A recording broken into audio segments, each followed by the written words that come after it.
The NFL on EA Sports has come to the Twin Cities at U.S. Bank Stadium in downtown Minneapolis. It can certainly get loud inside this building. And just a few moments ago when the Vikings were introduced, it was downright shaking in here. They're set for football as the Vikings get ready to do battle with the Miami Dolphins.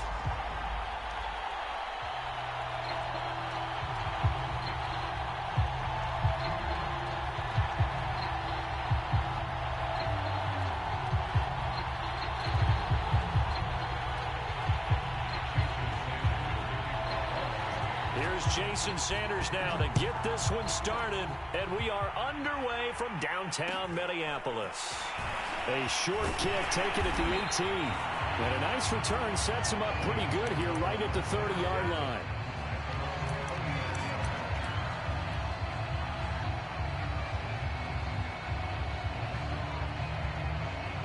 So 1st and 10 now from the 30. Cousins completes it to the fullback Ham, and they get him down, but not before he takes it across the 40-yard line. Hold on a second. Was that the fullback? That was the fullback. Who says it? The slot receivers are the only guys who can catch the football and get big yardage after the catch. Really nice job there, showing good hands and an ability to get upfield. Cousins on 1st down. Catch is made here by Irv Smith Jr. Touchdown, Vikings! Irv Smith Jr., 58 yards. And the Vikings on just 2 plays have taken the lead. Well, if they didn't get the wake-up call before the game, they got it right now. 2 plays already in the end zone. I think of it in boxing terms because whether it's a big shot with your first one or a probing one, a little bit of a jab, the second one was the payoff. That was the big one that landed. 1-2, end zone. Extra point splits the uprights, and that makes the score 7-0.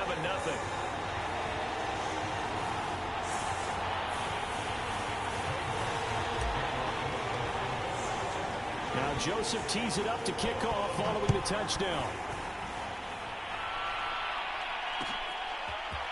Here comes Jalen Waddle from his end zone. And only able to get this to the 19, so probably should have opted for the touchback.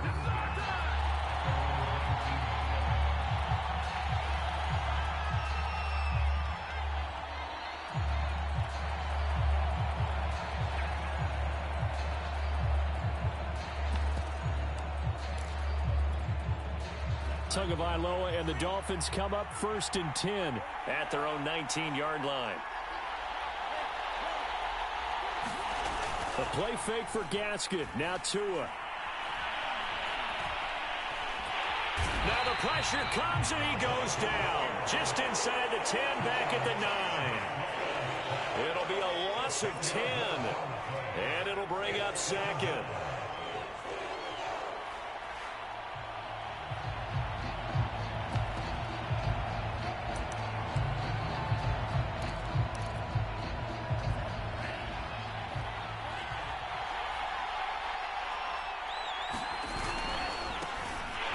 And he is met in his tracks behind the line of scrimmage.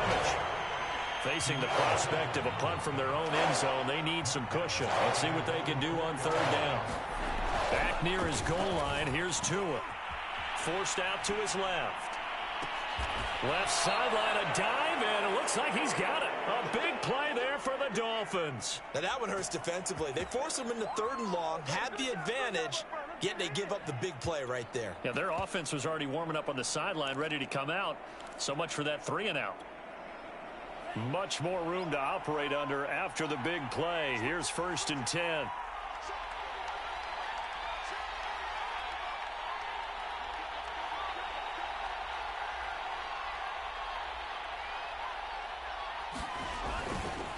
On the handoff, it's Gaskin. And he'll work this forward for about 3 at 2nd down. Well, from an offensive perspective, that was a tough run because he only picked up 3 yards. But let's flip it over to the defensive side. They now have the advantage. 3 3-yard gains. That means they're punting the ball likely on 4th down. That's what you're looking for when you're playing defense.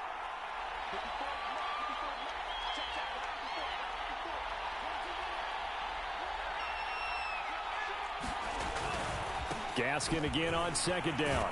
And he puts his head down and gets up to the 42 for a gain of about 6. A quick burst there, and he nicely bit off a pretty decent gain.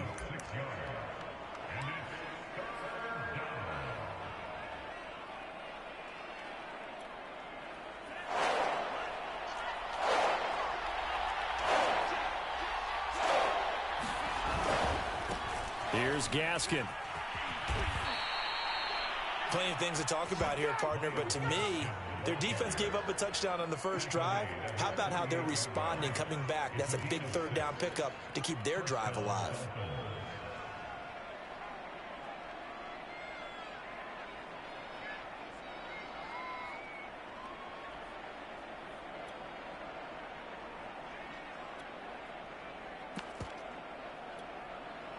Two first downs have them up near midfield now on 1st and 10. Tua going to throw. Eluding the pressure right. He's going to flip one out here to his running back. And he's tackled a yard short of the marker. Good gain of 9 on 1st down. And at his size, he's a smaller back. You can get him the football. He can kind of get lost, make someone miss. It's good for him. Yeah, it's great for him. I like what you said there. Sometimes he gets lost in the traffic a little bit, but get him out in the open field into some space.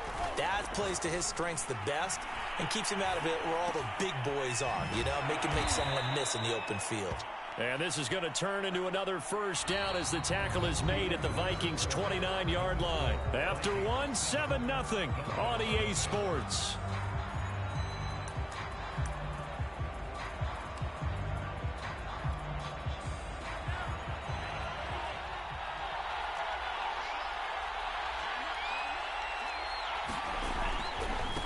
They'll run now with Gaskin. And the running lane's non-existent in this first half as they'll stop him behind the line. He'll lose a yard there, and it's 2nd and 11.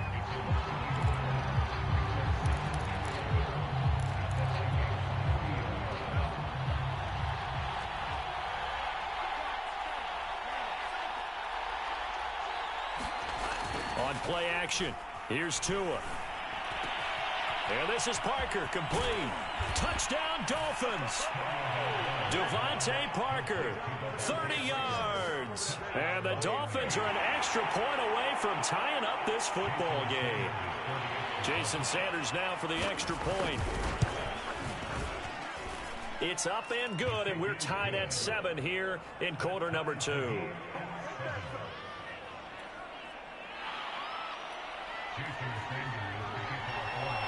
Each team's had it. Each team has scored. 7-7 here as the kick's away. Taken in at the 3. And he'll go down at the 2-yard line. What a disaster there. Only able to get it to the 2-yard line on his return. Not going to make a lot of friends on your team when you only get it that far.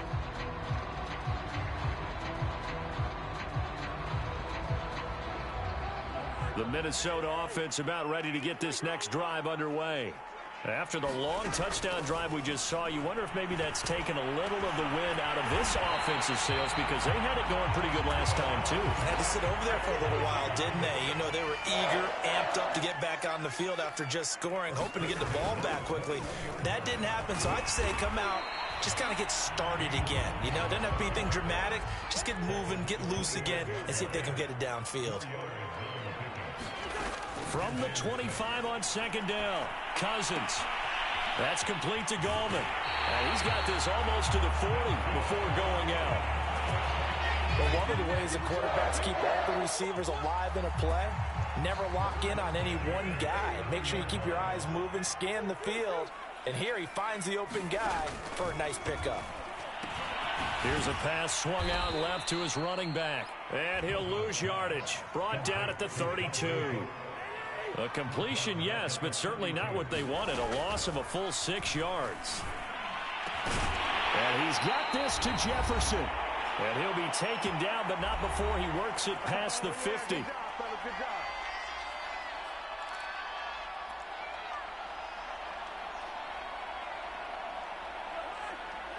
We remind you that coming up in 2 minutes' time, we'll hand you off to Orlando, where Jonathan Coachman will have highlights and analysis of this first half of action. Meanwhile, Cousins' throw complete to his receiver, Thielen. 6 yards left on second down. They'll throw again. Cousins. He gets this one into the hands of Dalvin Cook. Another catch for him there on this drive, Brandon, and it looks like they're going to utilize him out of the backfield any way they can. And that time they pick up a first down. So now on defense, do you assign a man to him and try and cover him before he gets going? A first down throw for Cousins. And that's going to be incomplete. Too tough to hold on to that one. It's second down. Nice play there to force the incompletion. And to me, one thing's for sure. When you're the underdogs and you're playing on the road, you absolutely have to get takeaways. You've got to get the ball from them. Yeah, win that turnover battle, going to be key. They didn't get one there, but you get the feeling they keep making plays like that, they might just get a few. Yeah, once you get one, defensive teams think they come in bunches. And brought down, but not before they're inside the 25. Following the good run by Cook, here's another 1st and 10. From the shotgun now, here's an inside give. And a short gain here down to the 22. The Vikings going to signal for the first of their timeouts as the clock will stop with 34 seconds to go before halftime.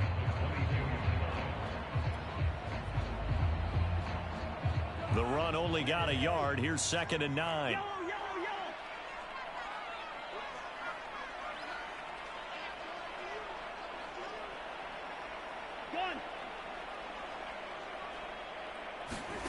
Cousins to throw it. And that is incomplete. A lot of force bearing down on him there. He could not hang on. It's 3rd down. And, partner, to me, that one was all about timing. If he's there too early, it's going to be a pass interference call. If he's too late, it's a completed pass. He was Johnny on the spot on that one.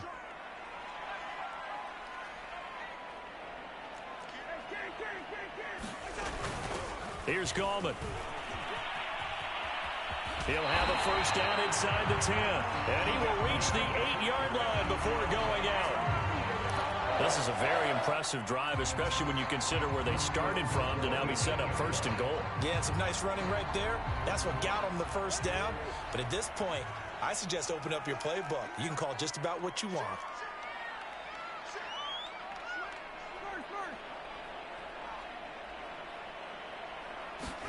Cousins going to bat it forward here on the jet sweep.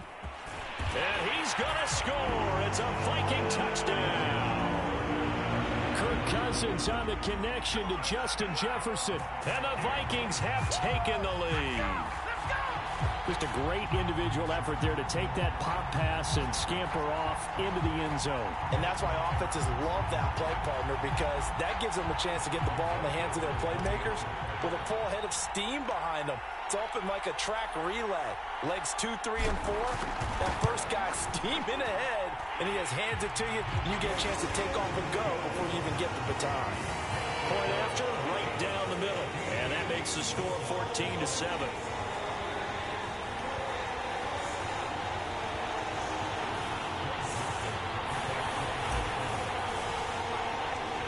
Now Joseph tees it up to kick off following the touchdown. Waddle will return this from the end zone. And that decision to bring it out ends up not being a good one. Costs him about 5 yards as he's tackled at the 20.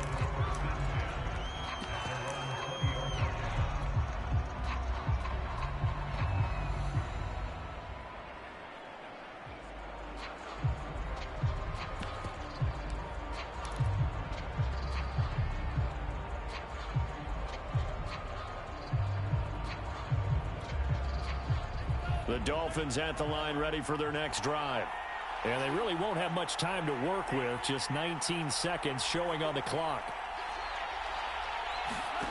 They fake the handoff. Now Tua.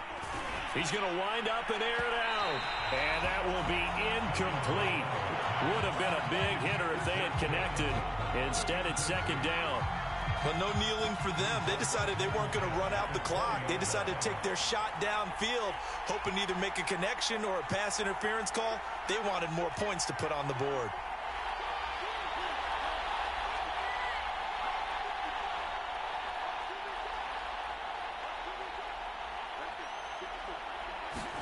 Now a play fake. Here's Tagovailoa.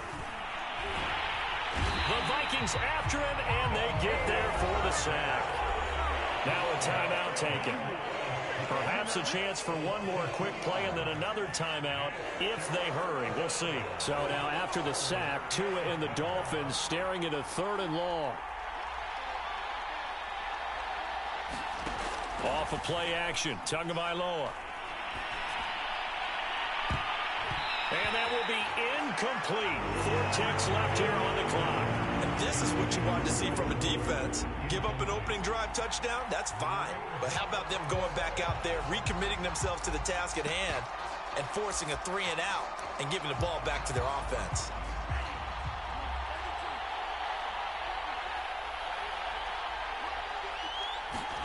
Tua, the final shot before half. He's letting this one go for Fuller. And this is going to be intercepted. Xavier Woods with a pick. And he will be brought down on what will be the final play of this first half. First half in the books. You're watching the NFL on EA Sports. Welcome back. Halftime over. We are ready for quarter number 3. Alongside Charles Davis, I'm Brandon Gaudin.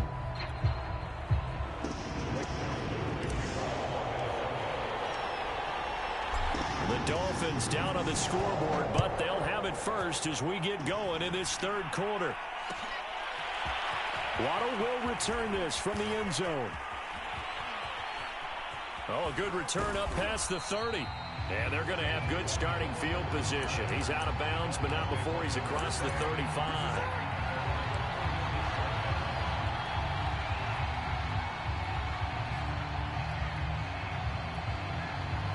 The Dolphins at the line, ready for their next drive. A tale of 2 extremes already in this game. A touchdown pass on their opening drive, followed by an interception last time out. Now, it sounds like things balance out, right? What's that? Yeah, the pressure gets there, and Tua is going to be taken down. Got to imagine the pass rush will be equally intense here on 2nd down following the sack. It's 2nd and 18. Flushed out right. Oh, the ball comes out on the hit, but they'll say it's incomplete. Well, defensively, they haven't let him just sit in the pocket and get comfortable, and that's opposite a lot of game plans in today's NFL. Ordinarily, you're trying to keep the quarterback hemmed in. In this case, they brought the heat, and if he flushes out, they're fine with that, and they force another incompletion.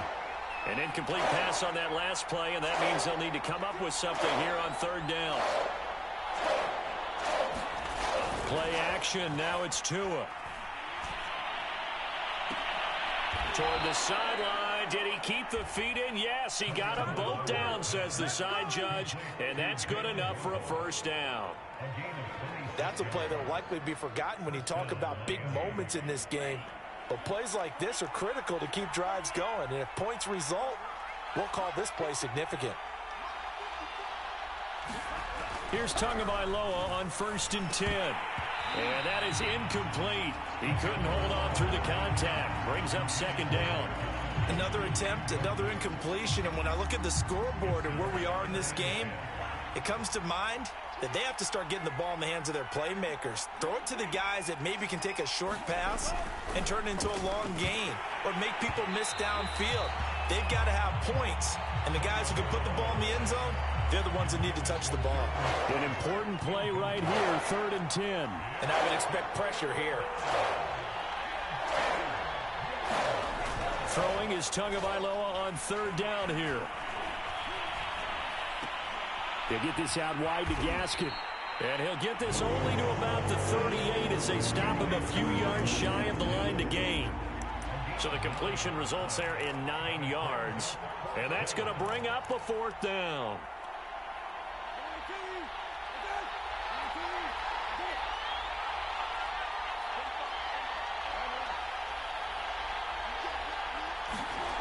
Here's the backup, Jacoby Brissett.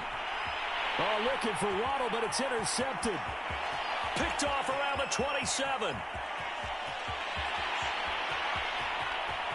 And he will take this one home. It's a touchdown. So they go on fourth down. Not only do they not get it, it turns into 6 points the other way. Disastrous. And many people think you should just go ahead and knock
The NFL on EA Sports has come to the Twin Cities at U.S. Bank Stadium in downtown Minneapolis. The scene a short time ago, this crowd decked out in purple, and they were in full roar as their guys burst out of the locker room. We're ready for football, folks, as the Vikings get set to do battle with the New York Giants. The kicker, Graham Gano, set to put his foot into this one. And we are underway from downtown Minneapolis.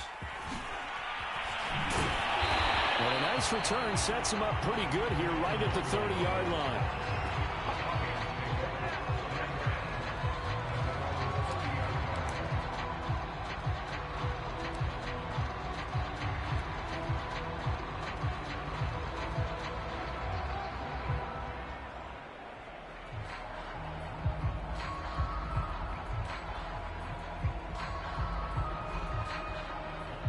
So 1st and 10 now from the 30.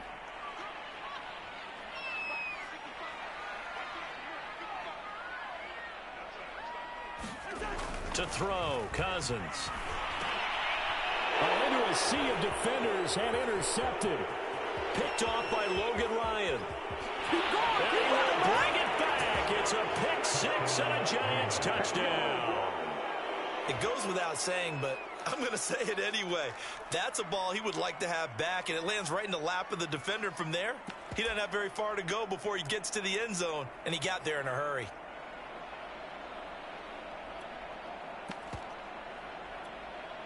And now on the heels of the pick six, here's their offense on the field sooner than intended, as they'll try to make it 8-0. They're going to run it with Barkley, and he will get into the end zone to extend the lead by 2 more.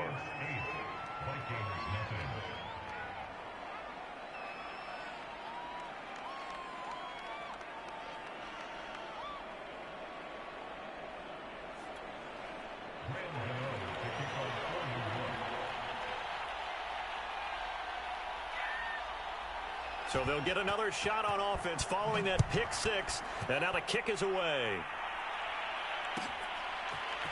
Kene Nwagu now out of his end zone.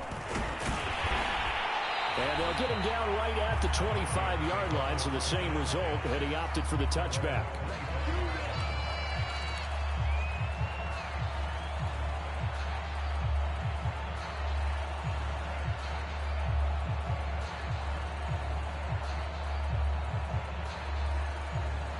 Here are the Vikings now to start their next drive.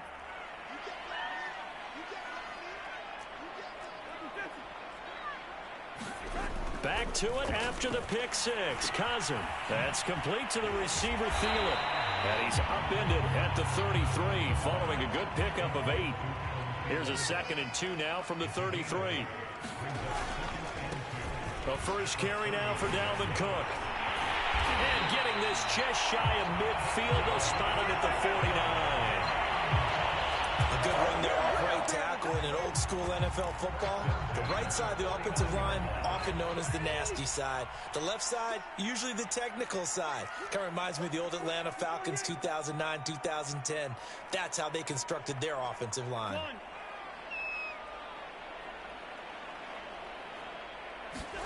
Cousins now to throw on 1st down. He's going to get this one out to his fullback.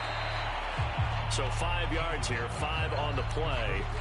And it'll be a 2nd down. Good, sure hands there from a guy not accustomed to catching a whole lot of passes. But how about the way he was able to pull that one in and pick up good yardage?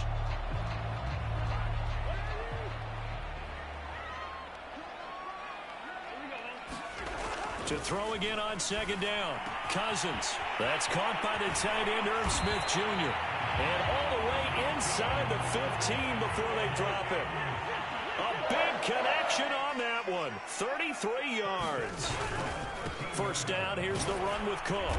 Down to the 6-yard line on a pickup of 6 as he gets halfway to the goal line. 2nd and 4. They could still get a 1st down without scoring. Cousins gives way to Cook. And he'll be stopped just outside the 5 at the 6.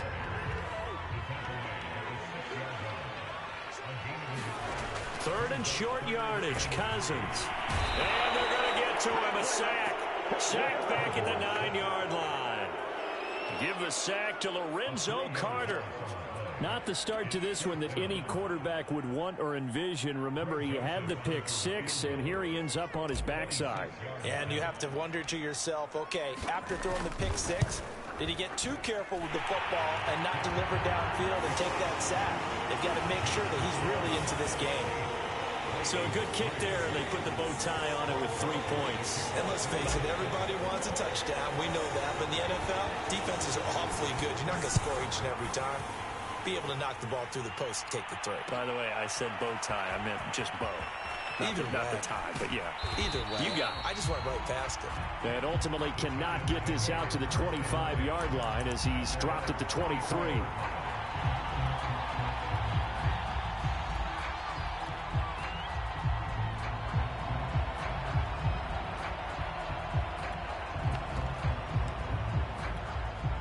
Jones and the Giants now with a 1st and 10 at their own 23.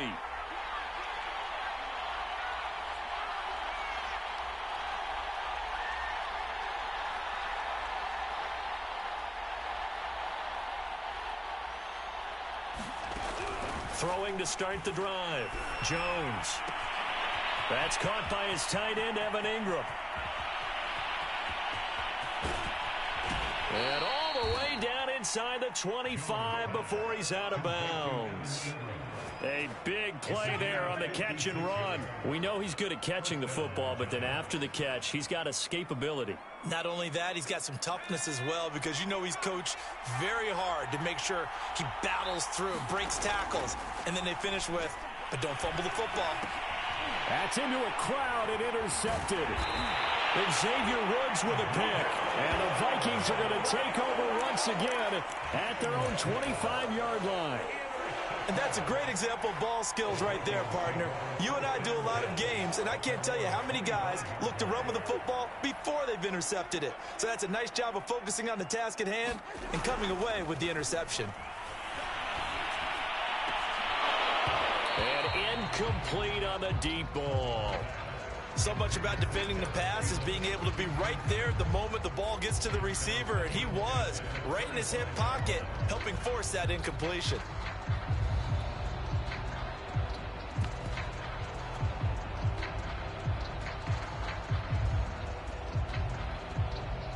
So following the incompletion, here's 2nd and 10 from the 25. Throwing, Cousins. And that's complete to K.J. Osborne. And he'll be taken down, but not before they work it across midfield. Now the defense going to use the first of their timeouts. They'll have 2 remaining as we step aside here in this first quarter.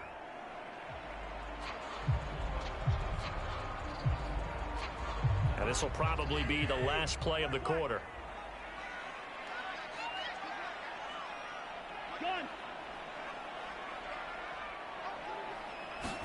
First down. Here's Cousins.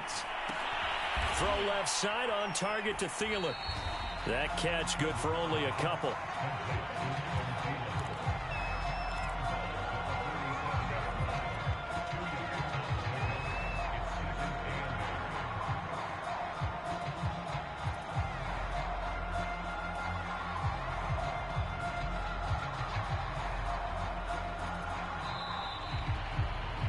One quarter in the books. 8-3, our score.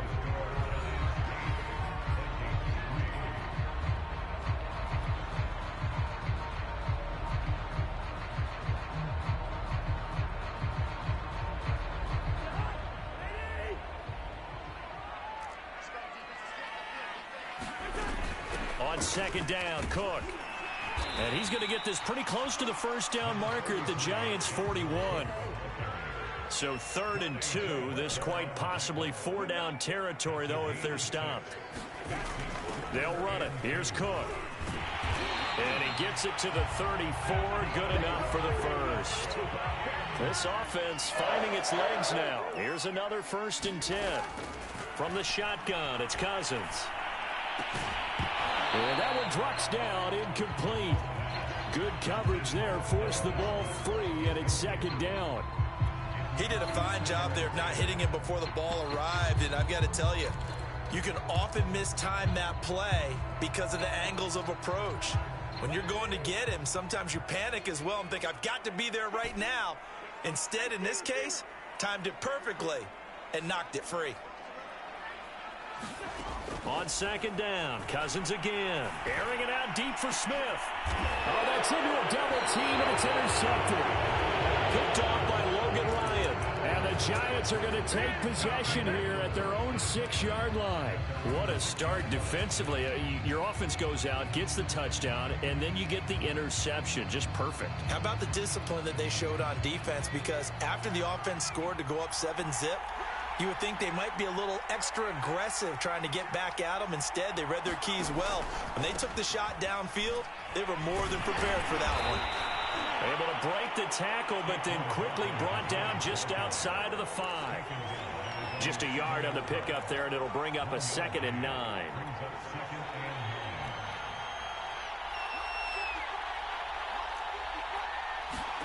Throwing, Jones. That's complete to John Ross. And able to get it across the 20 before they get to him. It's a nice completion, a little bit of run after catch as well to create the yardage that they got. But it is so tough to cover that route, the drag route, because they run it at varying speeds. Because the key is to create hesitancy on the defender's part. Always so empathetic for those DBs, aren't you? Now they can breathe a little easier, some room to operate as they've got it 1st and 10 now out past the 20. Now Jones. And that is incomplete. Oh, the coverage a little too good there, and it's 2nd down. Normally being a big-bodied receiver plays to their advantage downfield. Go up and make the catch, take the hit, and pick up yardage. But in this case, the hit was timed. Rush coming, and he's taken down. After that sack, 3rd and long. Tough spot for Jones and the Giants. Now on 3rd and long, they'll look to throw. Steps away to his left. Going deep downfield for Ross. Oh, that's into double coverage and intercepted. Xavier Woods with a pick.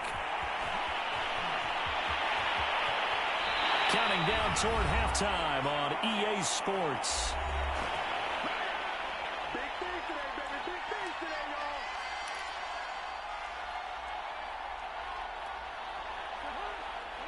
Coming up at halftime in a little less than 2 minutes, we'll send you to Orlando where Jonathan Coachman is standing by. He'll have highlights and analysis of this first half.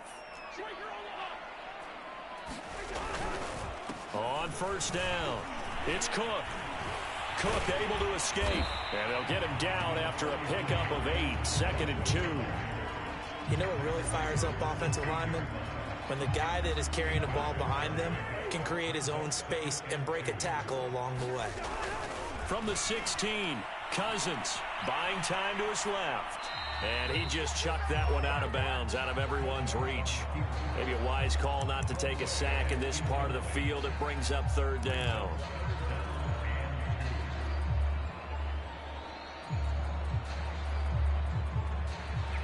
After the incompletion, here now, 3rd and 2.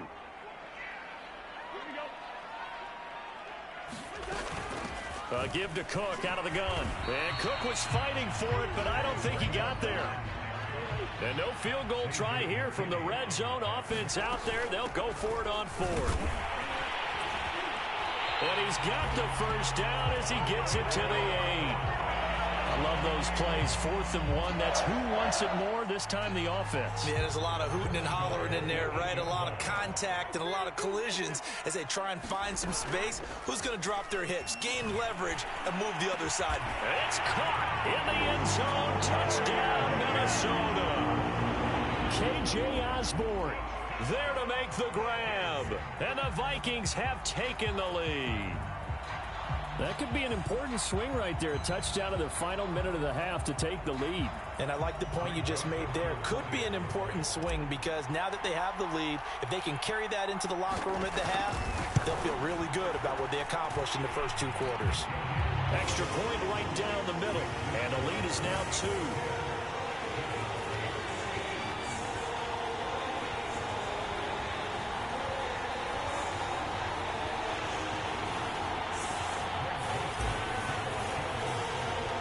Now Joseph tees it up to kick off following the touchdown. This will be brought out from the middle of the end zone. And this return will net positive as he gets past the 25 and up to the 27-yard line. The Vikings going to signal for the first of their timeouts, as it'll come with 36 ticks to go in half number one.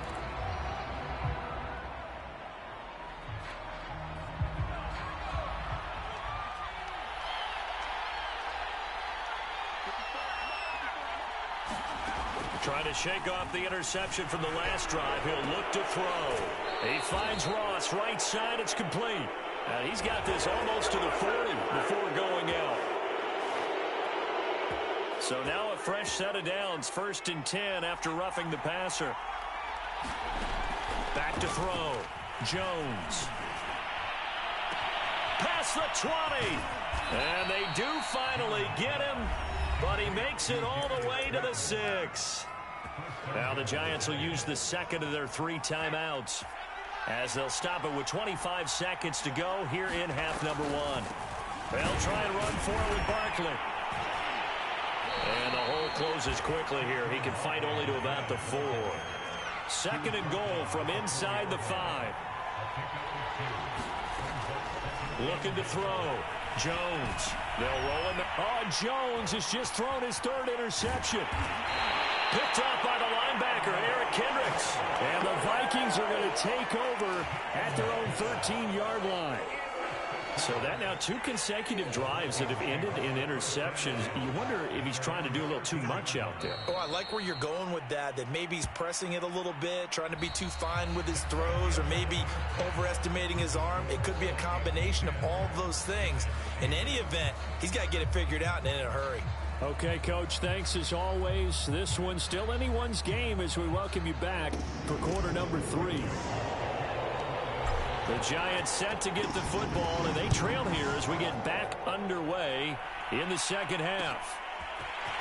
And here comes a return from a few steps into the end zone. And he's able to get this across the 20, but not by much, as he's marked down officially at the 21. The Giants offense at the line, ready to begin their next drive. And they're on the short end of the scoreboard here. Charles, what adjustments, if any? And for the 4th time tonight, it's an interception. And Xavier Woods with a pick. And the return will stop right around the 25. Not the way you envision things to start out the 3rd quarter. 1 play and already a turnover. It's interesting. You and I were talking with the coach, and he talked about how at halftime, as a play caller, he wanted to make sure he got a new script going for the second half, not just the one that he operated off of to start the game. Nowhere on that script did it have that result. Following the interception, Cousins. That one into the hands of Thielen, complete. And down inside the 15 he goes. I think that's a big pickup for a first down, because when you run a drag route against zone, you're sometimes asking for trouble because you might run into a defender. Yeah, well, there they ran into a first down. Executed it to perfection. Here's a 1st and 10 at the 14-yard line.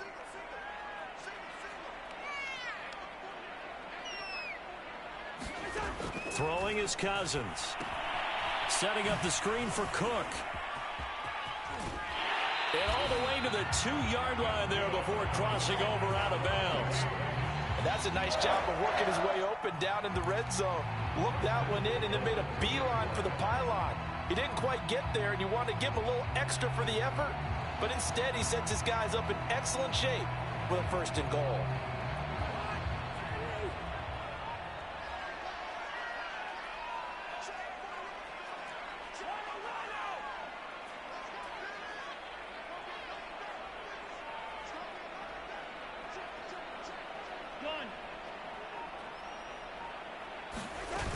Cook.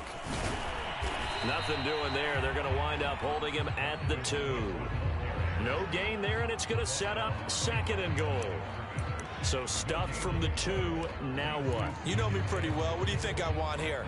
Play action? Definitely. Let him get outside and create. And if he has to run it, he has a little bit more space.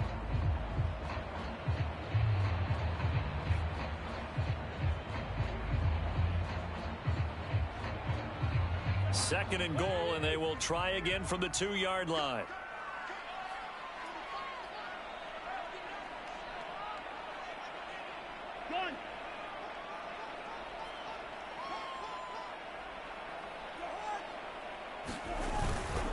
Trying the power game with Ham. And he gets halfway there, down to the 1-yard line. The 2nd down play, not much better than the first, just a gain of 1 there. But not much on that run, Charles. No, that's exactly the way to execute a run blitz there. They guessed correctly that they would move the ball on the ground, honed in on it, and stopped them. Mark that down for a win in the defense's column. They'll run for it with Cook. No gain on the play, and what to do now on 4th and goal. Defense didn't budge on 3rd down. Now what are we going to see on 4th? We are soon to find out, but does this feel like old school football or what, right? Yeah. It's an old-fashioned goal line stand. I know what I would call on offense. I would go for it. And I want some type of a play where my quarterback has a chance to run it or throw it. I don't just want one static play.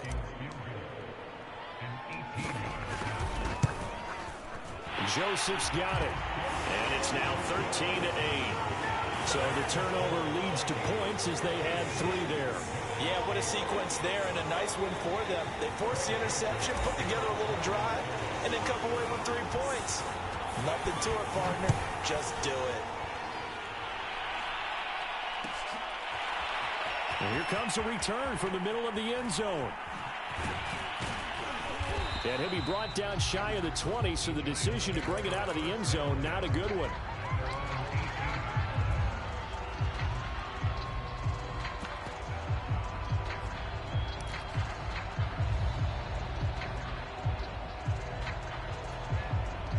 The Giants offense at the line, ready to begin their next drive. And last time, 1 play interception, so this offense, they should be fresh. And my goodness, another interception. Picked off by the Pro Bowler, Anthony Barr. And he will take this one home. It's a touchdown. Well, dare I say it, it's kind of quid pro quo. Both defenses now with an interception return for a touchdown. Your vocabulary, sir. Well done.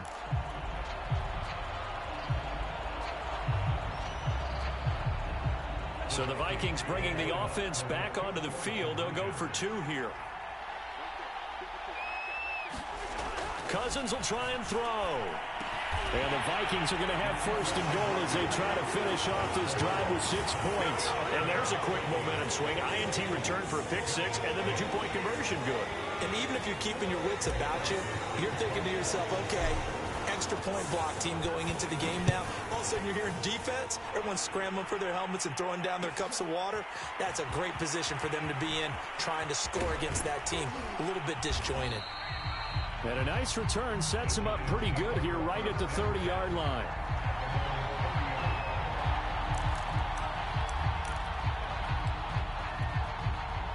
The Giants offense at the line, ready to begin their next drive. They're sort of seeing themselves spiral out of control. Let's see if they can get things back on track. And this is where the coach is walking that line of being calm and really being firm with his team. Had one tell me once, when we were having a tough patch, this too shall pass, this too shall pass, and finally we kept having a rough patch. He said, but you got to do something to make it pass, and that's what they have to do. They've got to get some control back, get themselves reasserted, and calm things down. See if they can get calm and reassert themselves here. And he will have a Giants 1st down as they're able to move the sticks with a gain of 4 on 3rd and inches. Off the play fake, Jones. He'll get this out to Barkley, complete. And he's out of bounds just before the midfield stripe at the 49. It'll be a gain of 5, and that'll make this a 2nd down. Back to throw. Jones gets this out to Saquon Barkley. And this is going to turn into another 1st down as the tackle is made at the Vikings 39.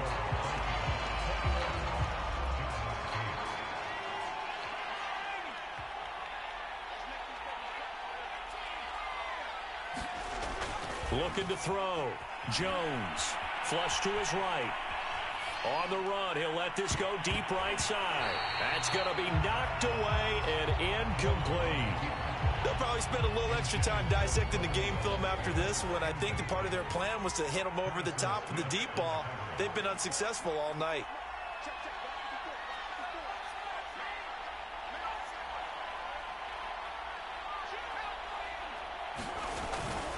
A give, the first man through, Gillespie of the fullback. And he's going to get this inside the 30.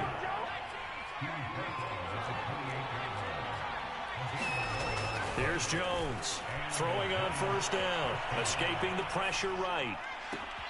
This is caught. Touchdown, Giants. Evan Ingram, 28 yards. And the Giants have made it a one-score game again here in the fourth. Well, time to let those folks know who are tuning in looking for the late local news. We may be a moment because we've got a game again. And partner, except for those on the West Coast where it'll be seen in its regular time, right? That's the way it works, doesn't it? But how about that? Big-time drive right there. If they're going to have any chance, they needed a touchdown there, and they went right down the field and worked their way into the end zone. Gano the extra point, and now things get a bit more interesting here in this fourth quarter.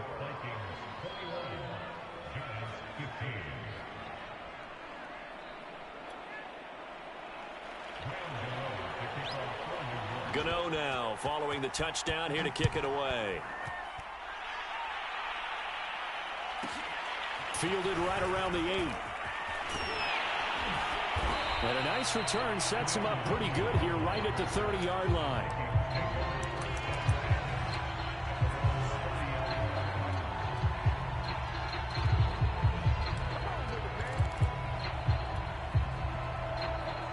The Minnesota offense about ready to get this next drive underway.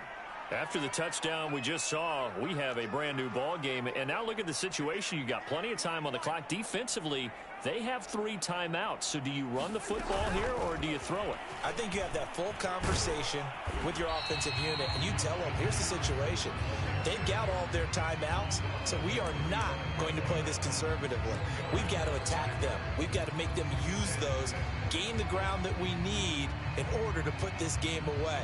If you think we're just going to run it 3 times and punt it, you got another thing coming. Yeah, and by the way, also the 2-minute warning in play, so essentially 4 timeouts left. They have to be aggressive here.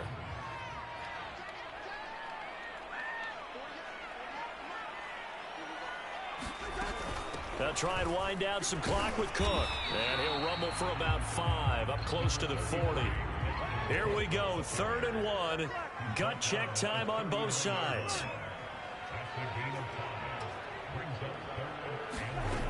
They run it again with Cook.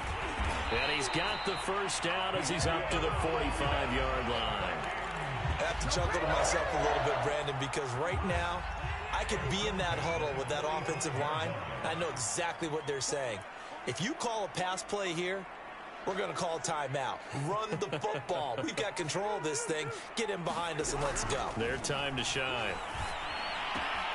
Cousins throw complete to Thielen. He'll get this one down near the 20-yard line, just shy of the 20. Fourth quarter, down to the final 2 minutes, and we've got a one-score game.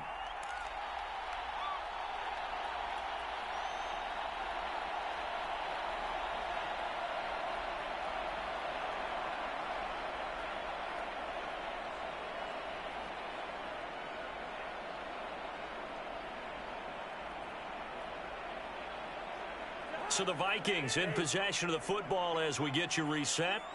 They've got a 1st and 10 as they look to try and finish this one off.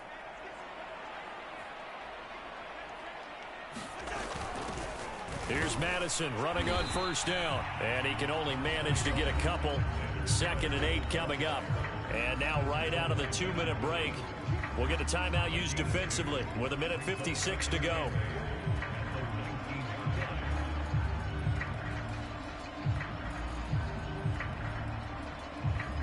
The last run good for 2. Here's 2nd and 8. Cousins here to throw. And he just chucked that one out of bounds, out of everyone's reach. Maybe a wise call not to take a sack in this part of the field. It brings up third down. And when you've thrown as many interceptions as he has in this one, you definitely start getting a little hesitant to throw the ball out wide because that's prime pick-6 territory. That time, he made sure the only guy who was going to catch it was sitting in the third row. Third down, Dalvin Cook. And he is not going to get to the marker as they stop him short at the 14. Mike Zimmer's made his decision, and that decision is to try and go for this thing on fourth down.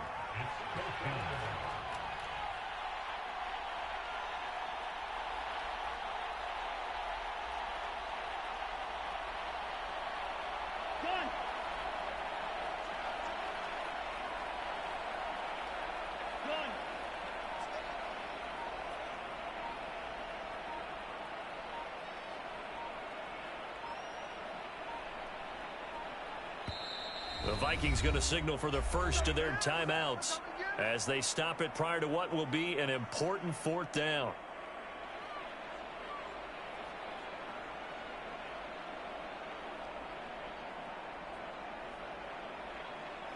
And here's a big one now. Trying to hold this lead. They're going to go for it here on fourth down.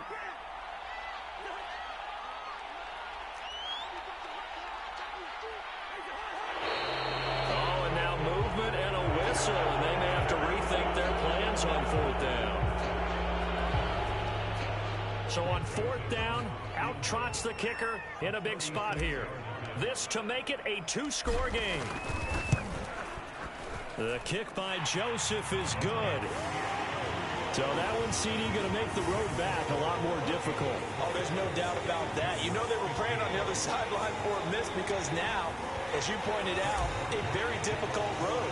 Down 2 scores. You don't just need a touchdown. You need a chain of events to go your way. You've got to score, somehow get the ball back, and score again. The odds of that happening, not great in your favor. And he'll be brought down shy of the 20, so the decision to bring it out of the end zone, not a good one.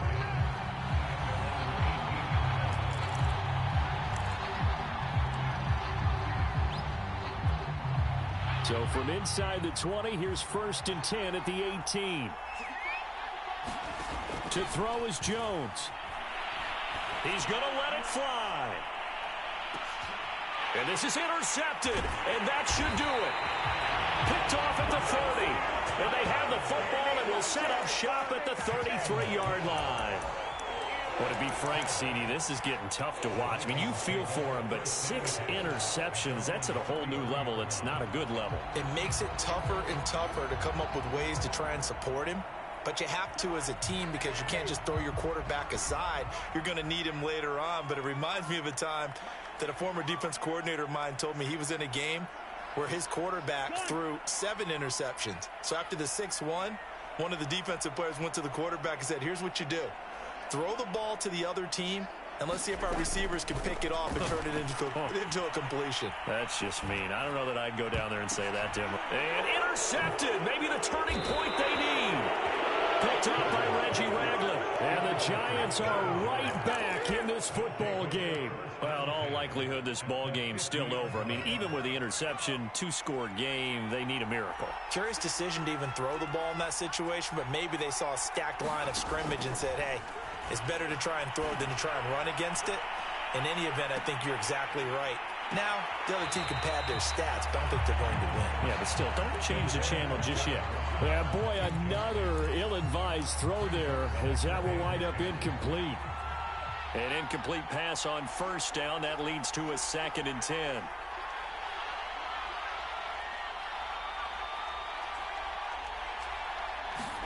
Here's Jones. Going deep downfield for Ross. And this is intercepted, and that should do it. Picked up by Harrison Smith. And the Vikings are going to take over once again, and they'll have it at their own 8-yard line. The number 7 usually lucky here. Not for him. 7 picks he's thrown in this game. That's only happened 6 times since 1960. And I know that the most recent time it happened, the guy who threw him, he had won a Heisman Trophy in college, so sometimes you just have a lousy game. Doesn't necessarily mean it's a bad career, but when you're talking about one game, 7, you're right, not lucky at all. Yeah, Ty Detmer the last to do it in 2001 to throw 7 picks. And they work this out past the 25. Now the Vikings will use the second of their timeouts. That'll leave them with just 1 remaining in this 4th quarter of play.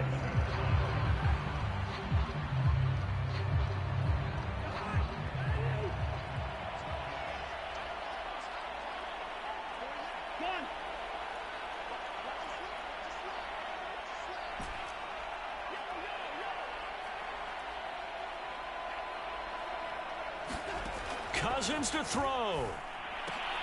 And for the 4th time tonight, it's an interception. Picked up by James Bradbury. 2-score game here in the 4th, and that pick, it kind of keeps the door ajar, doesn't it? It does, and you wonder about their strategy because with a 2-score lead, you would think maybe you're just sitting on it and trying to drain some clock. It's almost like they felt like, hey, we've got a good cushion. We can keep pressing it. It ended up costing them. Barkley with a carry on 1st down, and he'll get about 4, so 2nd and 6 forthcoming. Now another timeout called for by the offense as they'll stop the clock with 12 seconds to go in the football game. So look at this. They'll go for a field goal now to get within a score.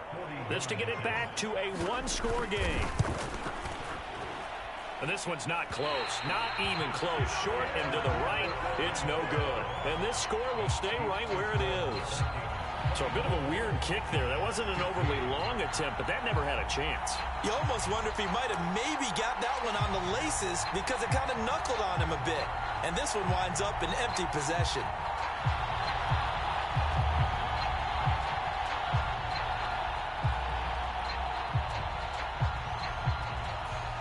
Here are the Vikings now to start their next drive. And this one all over but the shouting, you might say. Now, there's 1 timeout remaining defensively, but probably no real need to use it here. Yeah, the only time they would use it, strictly for pride. Cook on the 1st down carry there as he works his way forward for a gain of about 4. And now we're going to get a timeout. Somewhat pointlessly called with 3 seconds to go in a game that's already been decided.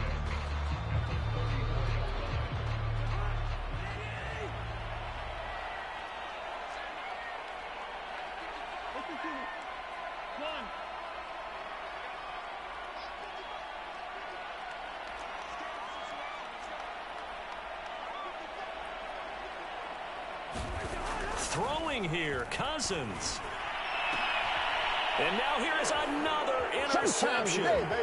Picked up by the Michigan man, Jabril Pitt. And it's out. He put it on the carpet. And I think they are going to get this one back. Well, that would have been something. Double turnovers. But instead, they'll keep the possession on the INT. So the final seconds have ticked away in this Minnesota victory. And it's going to be their defense that gets the ink in the headlines tomorrow. And for good reason. They forced 5 turnovers in this game. And while we were watching this game unfold, I kept thinking about when we did our training camp tour and something that you noticed along the way. Just about every camp we visited, when the defense got together, everyone was doing ball drills. Defensive linemen, linebackers, secondary, because they understood how vital it was to take the football away. And they wanted every opportunity. When the ball was knocked free, they want all those guys to be familiar with touching the ball so they could pick up the fumble or get the interception. And we saw it pay off in this one here. Yeah, 5 times. They'll remember this one. So that's a wrap for Charles Davis. I'm Brandon Gaudin. And this has been a presentation of the NFL on EA Sports. For more, check us out at easports.com. It's a win for the Vikings as we say so long from Minneapolis.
We are about 10 miles or so southwest of downtown Los Angeles at SoFi Stadium in Inglewood. Straight ahead, we've got a good one on tap here between the Seattle Seahawks and the Los Angeles Chargers.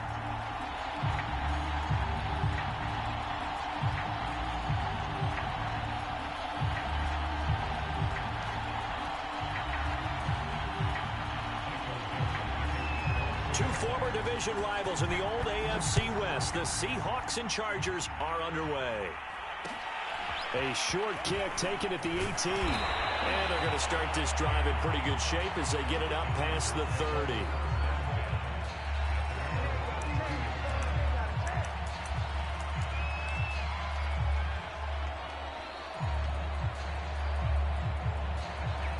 From the 32 now, here's 1st and 10.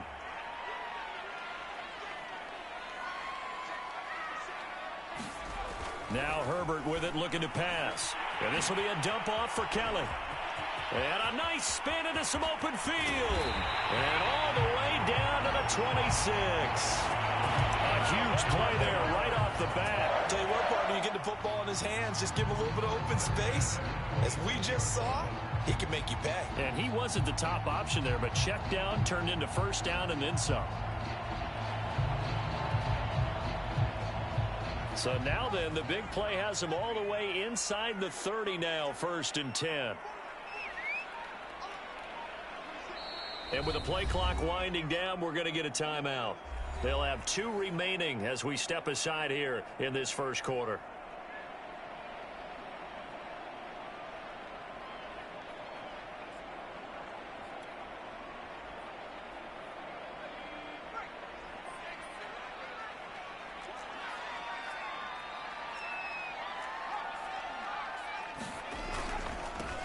Here's the first carry for Austin Eckler. DJ Reed, who played in college at Kansas State, made the tackle.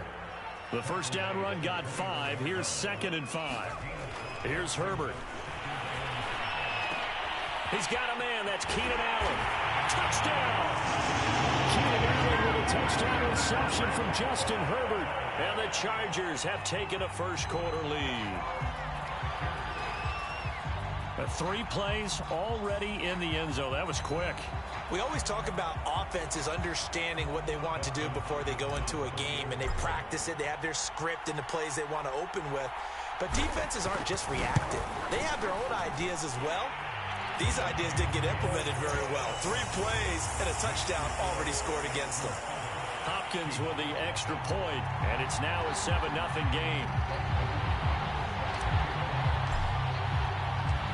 Following the touchdown, Dustin Hopkins will kick it away.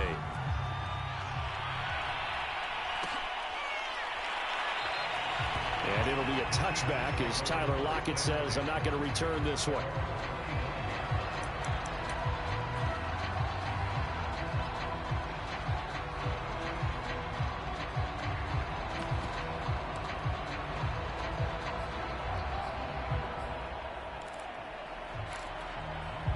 Wilson and the Seahawks take over now, 1st and 10 at their own 25-yard line.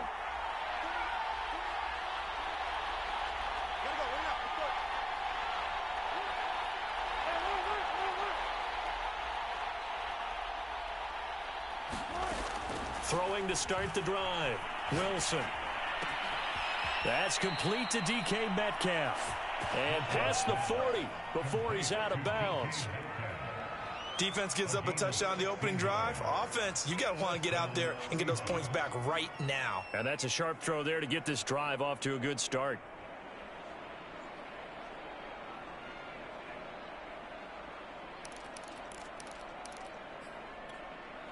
One play has him up past the 40 already, and another 1st and 10.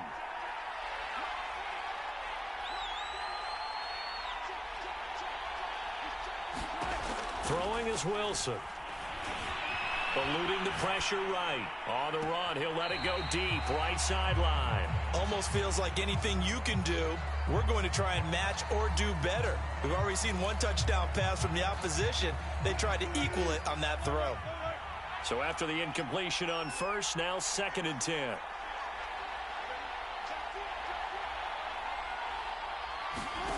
Here's Wilson. And the Chargers rush is going to get there. Down he goes. Wilson of the Seahawks looking for something big following the sack. It's 3rd and long here. Now it's Wilson. Flushed out right. Going for Metcalf on the deep ball. That's caught inside the 20. And all the way in. Touchdown, Seattle. DK Metcalf, 66 yards. And the Seahawks just an extra point away from tying this thing up.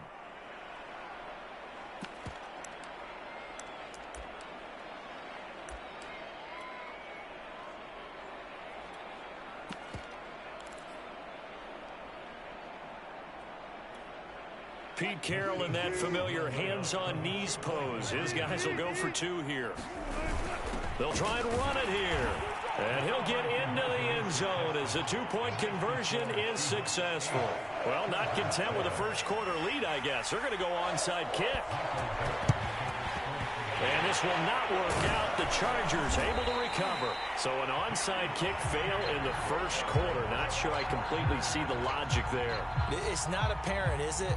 You almost have to go deeper, I think, and maybe if we try and work along with them and speculate a little bit here, they must feel like they need to steal possessions in this game, and maybe they don't match up possession for possession with the opposite team. They got to steal it and try and gain an advantage, and they tried. They just didn't get it done. As a defensive back, you have some weapons at your disposal that we don't often talk about, and you can read the receiver's eyes, you can read his hands, and you know that the arrival of the ball is imminent, and that allows you to make a play on it and oftentimes knock it away. On 2nd down, Eckler. And the lane closes up quickly as he'll get about 3 down to the 38. If they want a first, they need to get the football to the 32 here on 3rd down. Herbert will give this one to Eckler. And he'll take this one down to the 36. So the kick from here on a field goal would have been right at 53 yards. But instead, offense out there. They're going for it. And Allen's got it. And they're able to get this one past the 30 to the 25-yard line.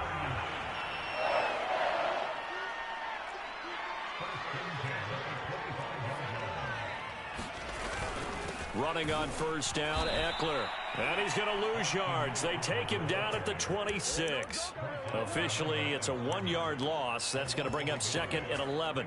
He's got exactly what you're looking for, the ability to not just diagnose a play and quickly, but to make a play as well. Nice job there tackling him for a loss. 2nd and 11 now.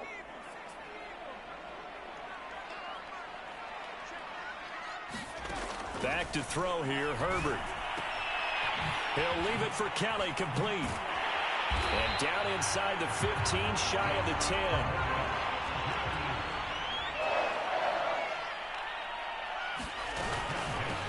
Here's the first carry for Northwestern's Justin Jackson. And he is going to wind up losing yardage here, as that will take us to the end of the first quarter of play.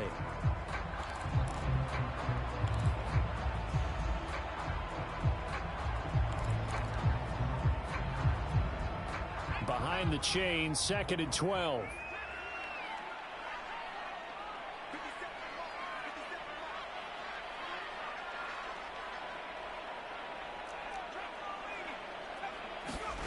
Herbert. And he couldn't quite get there. Tackled down at the 1. Jackson fighting for the end zone. He lost the football. It's out. And the offense is able to pounce on it inside the 5-yard line.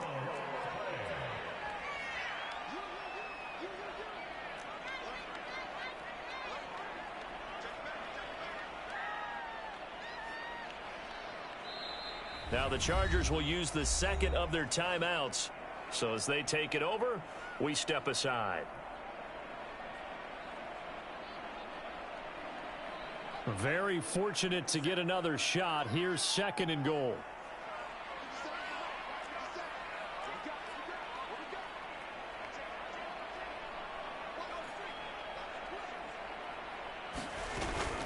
They run with Jackson out of the gun. And he's into the end zone. Touchdown, Chargers. Justin Jackson taking it in from 4 yards out. And the Chargers are going to retake the lead. Now it's Hopkins to add the extra point. And it's up and good to make this now a 14-8 ball game.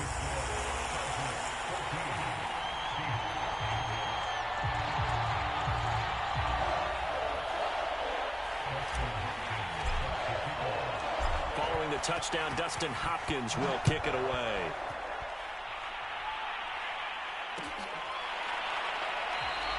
And it'll be a touchback as Tyler Lockett says, I'm not going to return this one.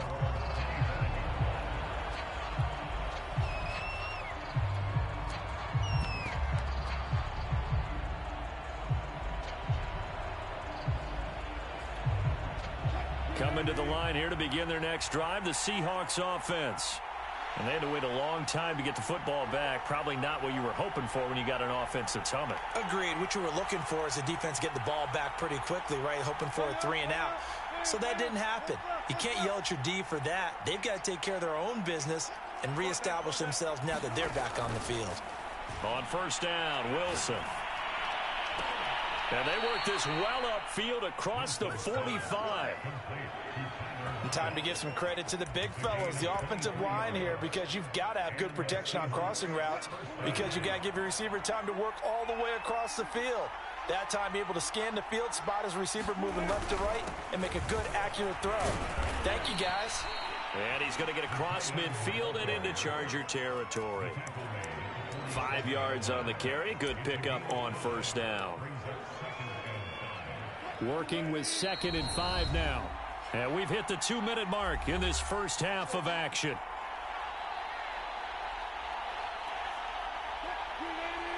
A reminder coming up in a couple of minutes' time, we'll pay a visit to Jonathan Coachman, the coach in our EA Sports studios. They'll have a look back at the next-gen stats from this first half of action.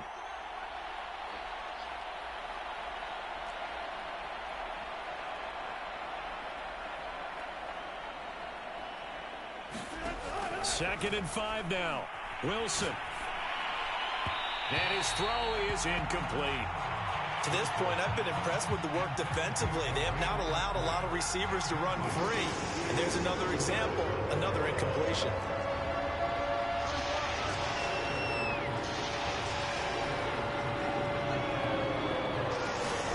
Now Wilson.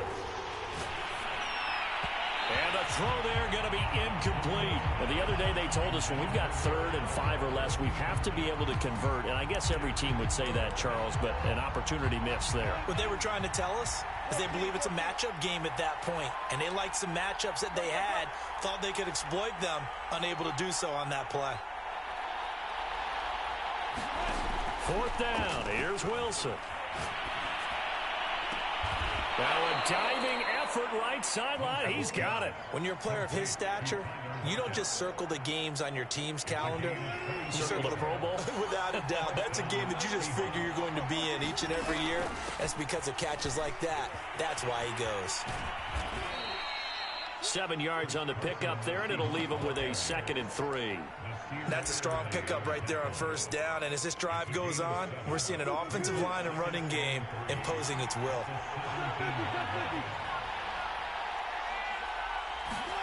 From the 17, Wilson. And he will slide to a stop. He does have the first down. Certainly making his presence felt in both the pass and the run game. He's having an impact. Yeah, his first carry of the game right there. He had hurt him with his arm. Now he's showing that he can shuffle the puppies as well.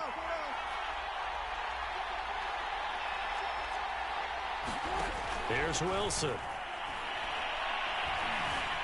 Dancing to his left. Fighting for the end zone. He lost the football. It's out. And picked up by the Chargers. And a big turnover there as his guys will get the football back.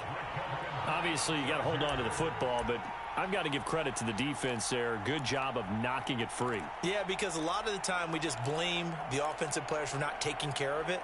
How about the effort of the defensive players knowing that guys are going to, and if they're good, anticipate the contact coming and try and cover up the football. And they still find ways to knock it free.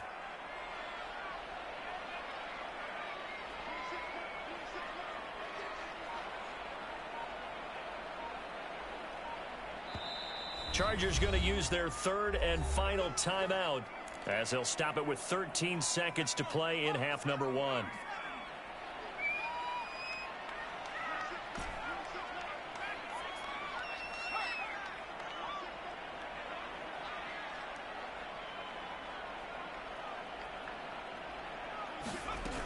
They'll start here with Jackson, and he'll just push his way forward for a few as the clock will run. And now a timeout defensively after that first down play. So they're going to make this offense sweat out half number 1. Second down and 8.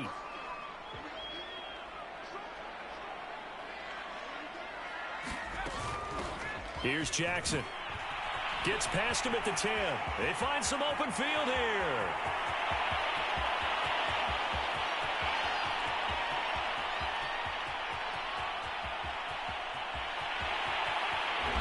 And finally out of bounds, just a few yards short of the goal line at the 3. That's it for the first half. 2 more quarters to go. We'll have plenty more to see after the break. And we welcome you back now. Alongside Charles Davis, I'm Brandon Gordon, getting set for quarter number 3 here. The Seahawks trailing, but they will have possession first here as we resume action in the third quarter. This is going to be returned from the middle of the end zone. And not a good return at all. Down inside the 10, all the way back at the 7. Anytime you feel the kickoff inside your own end zone, you've got to be decisive about whether you're bringing it out or not. Sometimes that indecision can really cost you. That may have been what happened on that play. Coming to the line here to begin their next drive, the Seahawks offense. They do trail, but they have a chance to possess the football first to try and do something about it. And that certainly makes it something of an important drive for them, because is it going to win the game? No, but you have to do something to bring some life to your sideline. Yeah, that one drops down, incomplete. Good coverage there, forced the ball free, and it's second down.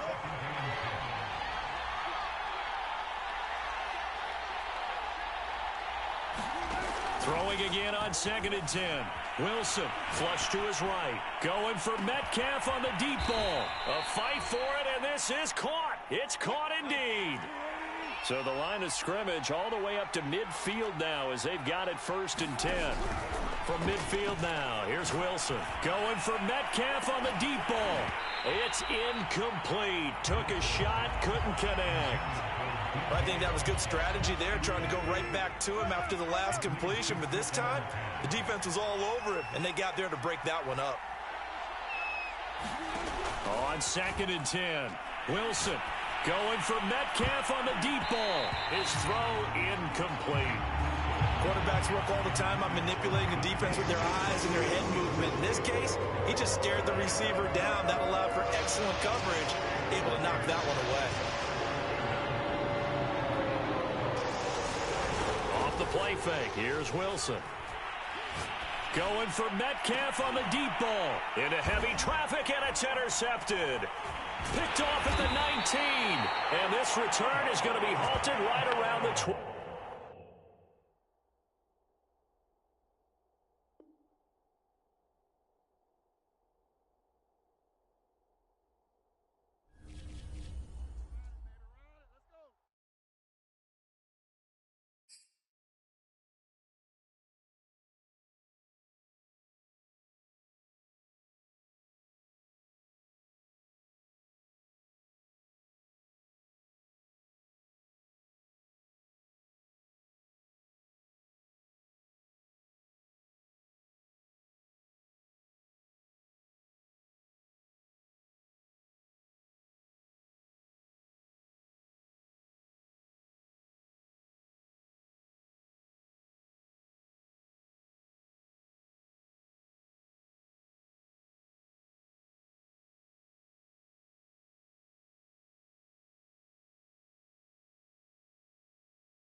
The NFL is on EA Sports, and we're at Raymond James Stadium in Tampa, Florida. With the echoes of cannon blast still ringing in our ears from the north end zone, the Bucs were introduced a moment ago, and they are all set as their guys will do battle with the Baltimore Ravens.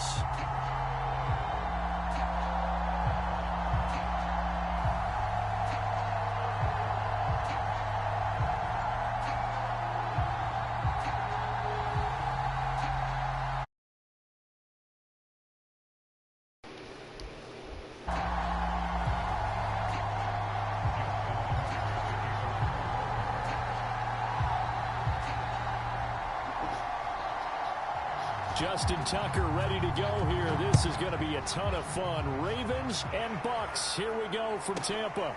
Takes it at the 7. And he'll be tackled just shy of the 25.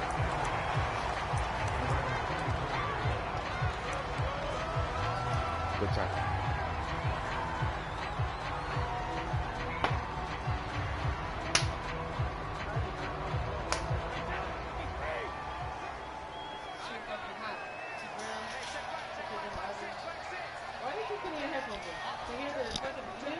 Nah, he got his mic on. I was just seeing he was going to say something. On 1st and 10, here's Brady. Ooh, and a dangerous throw there as that's knocked down and incomplete. Receiver coaches preach to their guys all the time. Separation, that's what's going to make the play successful. That time there was very little, and I think they were actually fortunate that it was only knocked away and not intercepted. So now 2nd and 10 after the incompletion on 1st down.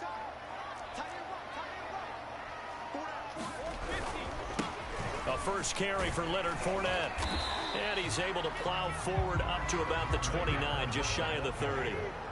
And they'll look to avoid an early 3 and out here on 3rd and 4.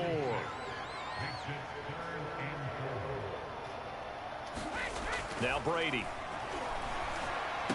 He rifles one, and that's going to be intercepted. Picked off at the 35. And he will bring this back. It's a pick 6 and a Raven touchdown. Well, it was 3rd down. Defensively, they were just hoping to make a play and get off the field, get their offense on. Instead, they did one better. Pick it off, take it into the end zone. Well, they did what you said. They got off the field. They're going to have to come right back on. They're going to come right back on. Oh, and now they're going to fake it. And it's caught inside the 5. And he is not going to make it. They stop him up short, and this will remain a 6-0 ball game.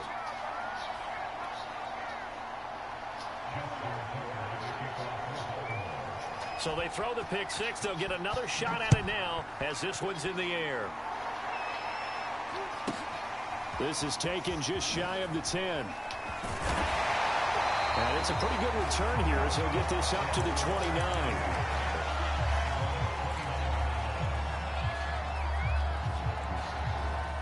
The Bucs offense set to begin their next possession. Now Brady to try again after the pick 6. It's caught by Mike Evans. Well, he's free going down the left side. It's a foot race. Touchdown, Tampa Bay. Mike Evans, 71 yards. And the Bucs are just an extra point away from grabbing the lead now. Ryan Suckup on for the point after.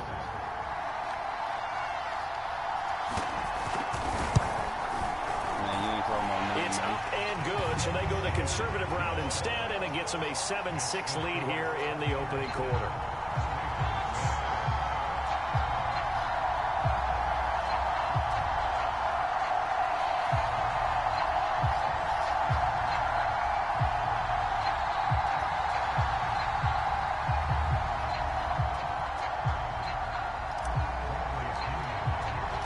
Now Pinion with the kickoff honors following the touchdown.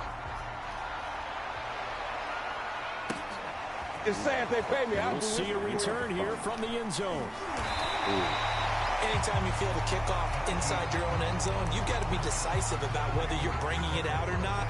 Sometimes that indecision can really cost you. That may have been what happened on that play.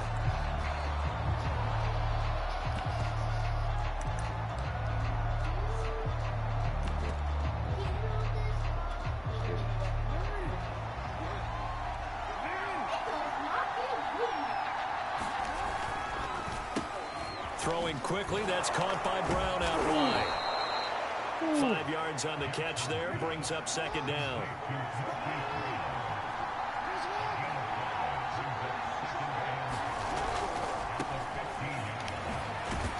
Why ain't nobody switching?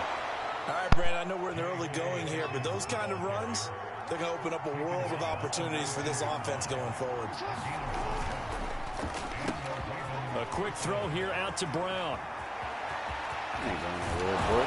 And all the way down to the 39. So how about that for a chain mover? They're all the way down inside the 40 now for 1st and 10.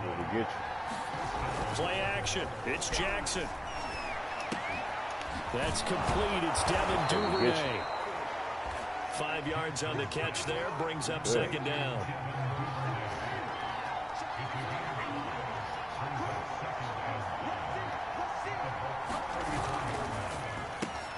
He'll get that out wide to Duvernay. I don't think it's a surprise they're throwing the football early. We expected that. They told us they were going to come out firing, but 4 for 4 on the opening drive. They like that. They don't just like it, they love it, because now everyone gets locked in. Your confidence jumps up. Everyone's easy about what they're doing out there. And by the way, they're looking at the sideline thinking to themselves and expressing, let's keep throwing it. We're doing pretty well. Throw left side complete. That's Andrews. And this has been a nice answer to the touchdown drive against them a few minutes ago, because they've come out and reestablished the tempo. A nice throw there, and they're putting together a very strong drive as a response.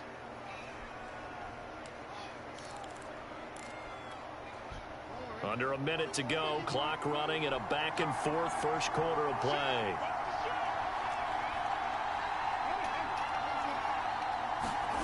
From the red zone now, here's Jackson on first down. Give me that. Oh, there's a quick throw caught by man. Andrews. That was supposed to be interception. On the first down completion. Man, nice that was supposed to be there interception, man. You got to run located this his in, tight man. end, made a nice easy pitch and catch. Hoping he can break a tackle or two. Wasn't able to do that there, but still good yardage. And he's going to be brought down just shy of the 5 at the 6. Off the play fake to Dobbins. Here's Jackson. And that'll be caught. Touchdown Ravens. It's Hollywood Brown. It's a 6-yard touchdown pass. And the Ravens have retaken the lead. Oh, and now they're going to fake it. And his throw's going to be incomplete. Okay, they went for the fake off of the extra point attempt. It's a long way to go, and they didn't get there. Didn't get it completed successfully. Did someone dare them to do that? Did someone double dog dare I was to do going to that? ask you, maybe they saw something on film, but do you see something on film to try something from the 15 on a PAT? I don't know. The only thing they needed to see on film there was a snap, a hold, and someone kicking the ball through the post. The Tampa offense ready to get their drive started. And following that long touchdown pass, a one-play drive last time, we'll see if the defense, you know they're ready. They don't want that to happen again. And you would have thought they would have been ready the last time. That's true. That's what you work on all the time. Make sure that no one gets behind you. That's the cardinal sin of defense, not giving up the long pass. They did. Let's see how they adjust. And they get him down, but not before he takes it across the 40-yard line. Second quarter now in Tampa Bay. It's the Buccaneers in control of the football as they've got it with a 1st and 10.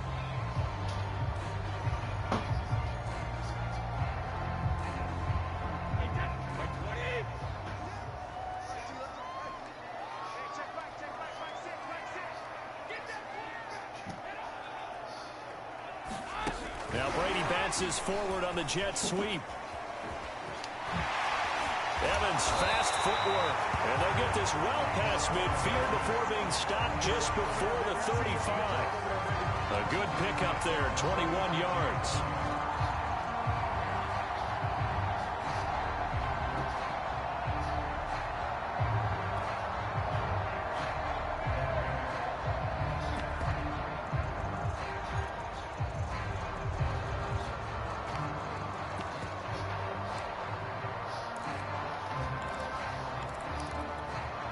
So in Raven territory now. Here's a 1st and 10 at the 36.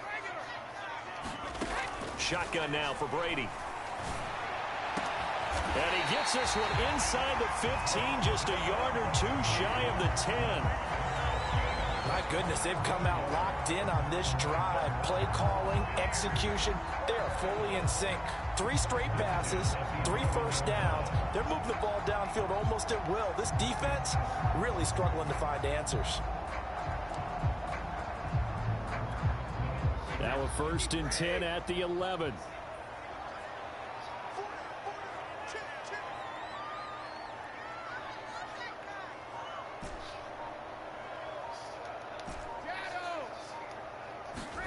Brady now to throw. And this is going to be intercepted. Picked off with great anticipation. And the Ravens are going to have it here at their own 9-yard line. Charles, not only is that an interception, it's one when you were really knocking on the door for a touchdown inside the red zone. You're actually thinking points no matter what. At worst, you're thinking kicking a field goal and getting 3. We might look back on this in the second half and say, you remember when they didn't get points on that drive? This could cost them. The Raven offense set at the line for this next drive. He's got his man. It's Andrews. And he's brought down, but not before they get it across the 20-yard line. They don't need to run another play here before the 2-minute warning. Let's see if they do it anyway. They go play action now. Jackson escaping the pressure right. Oh, that's into a sea of bodies, and it's intercepted. And I think the ball's out, but this will fortunately wind up out of bounds. Second quarter action with 1:59 remaining.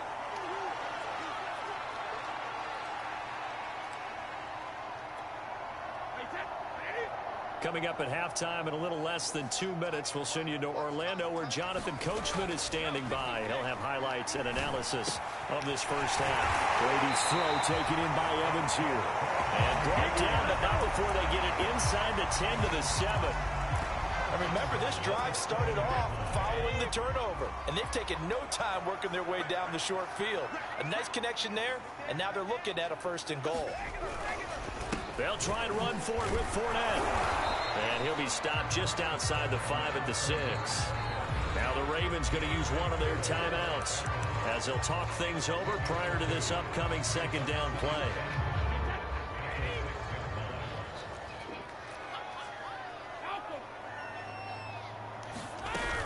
They'll give Fournette another crack. And he gets halfway there from the 6 to the 3 on a gain of 3. The Ravens going to use the 2nd of their timeouts as they'll head to the sideline and talk over what to do next. Now, they'd really like to make the short field pay off. We'll see if they can, but this is 3rd and goal.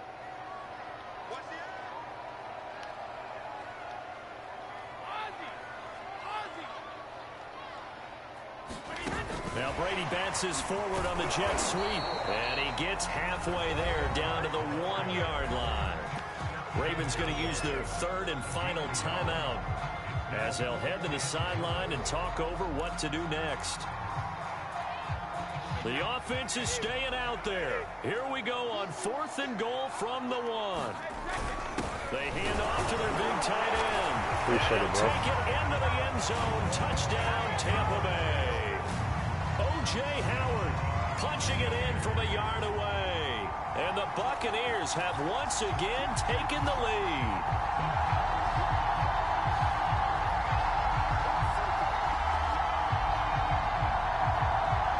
First it happened. Suckup for the extra point.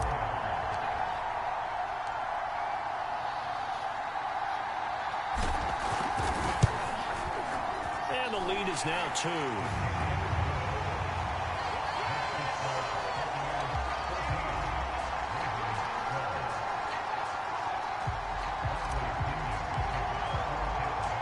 Following the touchdown now, it's Bradley Pinion on to kick this one away. From a yard or 2 deep, here comes a return. And all deep in his own territory, he coughs up the football. And he will score. Touchdown, Tampa Bay. You did pretty good today. We'll highlight you. Excellent work there to get in on the touchdown run. And the Buccaneers are able to strike quickly to add on to their lead. Extra point up and good by Suckup. And that makes this a 9-point game.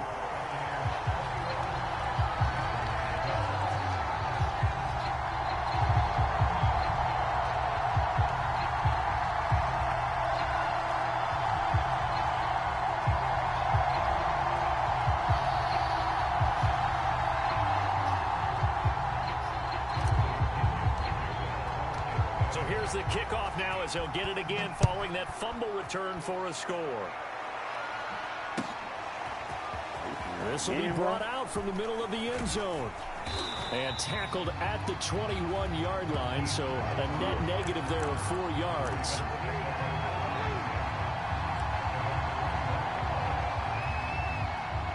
The Raven offense set at the line for this next drive. There was still more than a minute to go in the half. Time to try to mount a drive. And I would think that they would have to. This is today's NFL. You got to push it whenever you get an opportunity. You can never have enough points with the high-powered offenses that you face. And analytics will tell you, try and score when given the opportunity. And this was a nice example of an offensive coordinator scheming his guy open. Just a little underneath route, just trying to free up some space. And it worked awfully well. Got him not just space, but plenty of room to run after the catch to pick up really nice yardage. And he's got it. Oh, good, great On the catch. sideline. Great catch. A big play there just before halftime. Well, make that now 2 completions for him on this drive, and these aren't ordinary completions. They're big ones. Yeah, these are the types that make a secondary talk to each other and not in a good way. Oftentimes pointing fingers. Hey, who's got him? Someone cover it. That type of indecision can open up to even more big plays. From the red zone now, they'll look to throw. Woo! He's caught. It's Bateman for a Raven touchdown. Real nice. Rashad Bateman there to make the grab. And the Ravens get a late score here in the final minute of the first half. John Harbaugh thought about it, and now his guys are going to go for the 2-point conversion. Jackson here is going to look to throw. Oh, okay. And the Ravens are going to have first and goal as they try to finish off this drive with 6 points. He hits the big target for the 2-point try. Defenses hate those guys, especially around the goal line. It's hard to decide who you're going to put on him. Are you going to put a smaller corner on him? Are you going to put a safety who doesn't have maybe the same coverage skills? How about a linebacker? He may have the size, but he's not used to really covering in space. That's why the tight end gives you such a great advantage when you're throwing the football. This one taken just inside the 10. And he returns this to the 22.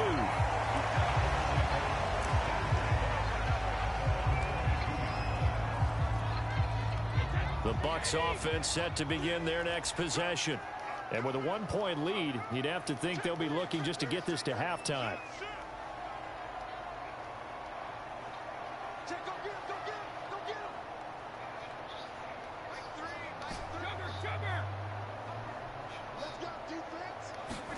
Throwing on first down is Brady. Throwing the out route incomplete. That's Evans. And he'll have this past the 30 prior to going out of bounds. So in the second quarter, he's already up over 100 yards receiving now. And isn't 100 the magic number for a really good game for a receiver? So you got a chance to really shatter that and have a profound effect on this game. Brady now on first down.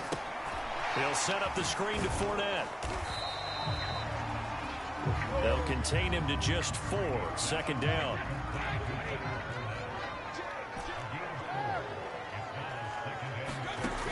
Brady. That's complete. It's Chris Godwin. That's why. Finally goes down at the 23-yard line. Now the Bucs going to use the first of their timeouts as they stop it with 11 seconds remaining in this first half. So the big play gets them all the way down to the outskirts of the red zone here for 1st and 10.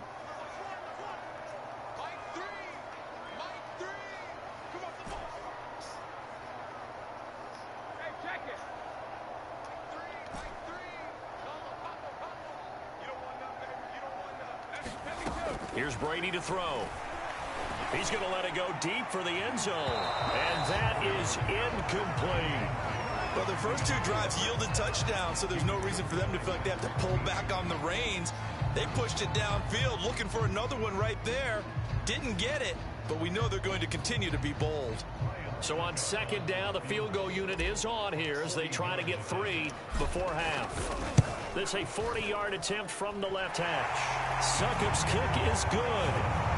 And that'll move their lead up to 4 now. So a nice kick there as they add 3 to the lead. And from what I've seen so far, Brandon, I think they've been the better of the 2 teams here in the first half. So even though you want the touchdown, I think that's a nice job there to put 3 points on the board. And that one will bounce out of the back of the end zone, so we will start here at the 25.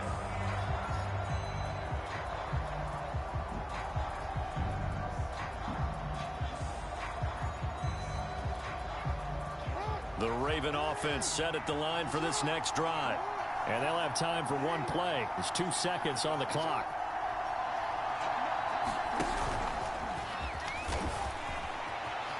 First down and more for Jackson. And now look at this. Big gain, but a fumble. And it's picked up by the Buccaneers. And that'll do it for the end of the second quarter. This is the NFL, and it's on EA Sports. Welcome back. Charles and I settled into the booth, ready for quarter number 3.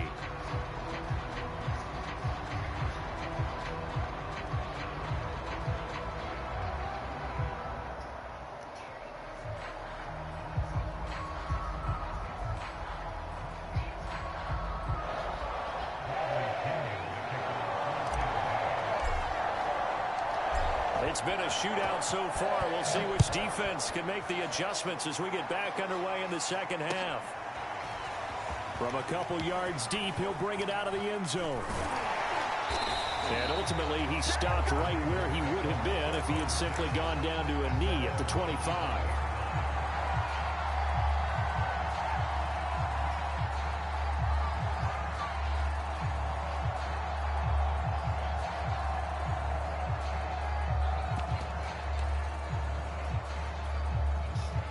The Raven offense set at the line for this next drive. And Charles, they trail here, though not really the fault of this offense. No, they certainly did their part in the first half. But when you're in a shootout like this, you definitely want your defense to play better, but you know that's out of your control. All you can do, keep putting points on the scoreboard and keep giving your defense opportunities to make stops. And he's able to take this one up to the 35-yard line. Partner, I know we're in the era of the mobile quarterback, but there's still an element of surprise when that position keeps the football, and what a nice gain on that play.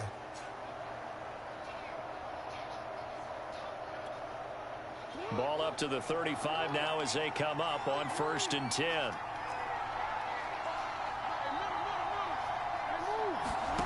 From the gun, Jackson. He'll dump this off, complete to Dobbins.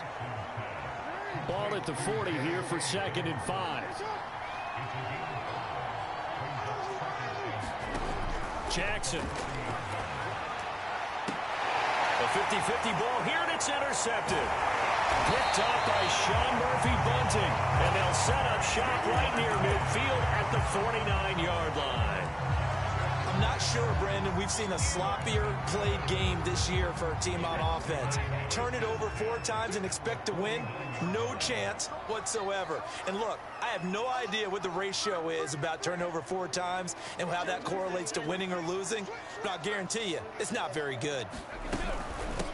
Ball on 1st and 10. It's a 6-yard gain on the ground, and that'll make it 2nd and 4. Frustrating for a defense, energizing for an offense. Finding a way to create that type of yardage in your running game, that'll make the guys carrying the ball very, very happy.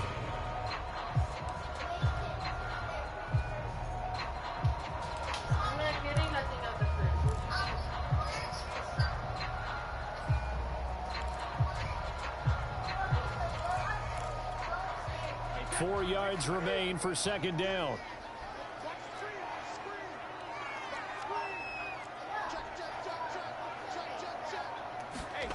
Here's Brady. And he'll be hit as he releases it, and that'll fall incomplete. Oh, that's got to frustrate him a little bit because they nearly got to him there, and it would have been the first sack of the game. Instead, they're able to influence the release, and they did force the incomplete pass.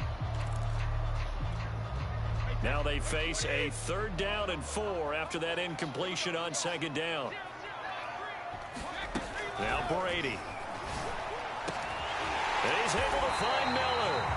And he is going to have a Bucs first down as they're able to get the 3rd down conversion. I'll tell you what, a lot of those mid-range throws have been available because sometimes teams get too concerned about the deep ball and they leave too much space in front of them. And these guys have been taking advantage so far.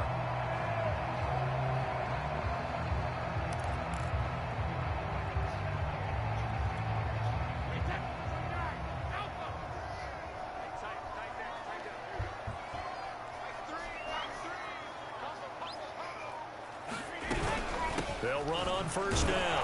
Vaughn. And he'll maneuver his way forward for about 4. 2nd and 6.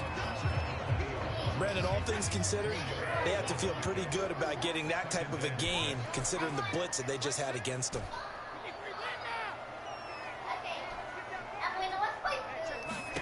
To throw on 2nd and 6. Brady. This one swung out to Vaughn. Only able to gain a couple there. And that's going to bring up a 3rd down. Brandon, you know this is going to be discussed because this is the fear of all the backs when they run this type of a route. They've got to find the football, and sometimes they don't see the defender. And in this case, he took a pretty good shot for his efforts, but give him credit, able to hold on to the football.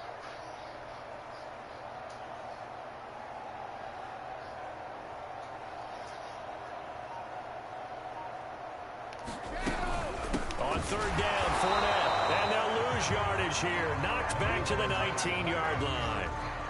That'll make it 4th down after a loss of 1. I'll tell you what, this defense hasn't played its best, but they're still right in this football game. And if they keep making plays just like that, they're going to give their offense a chance. And Suckup will put this one right through. And that is going to do it for this 3rd quarter of action. We'll return with more after this. You're watching Sports.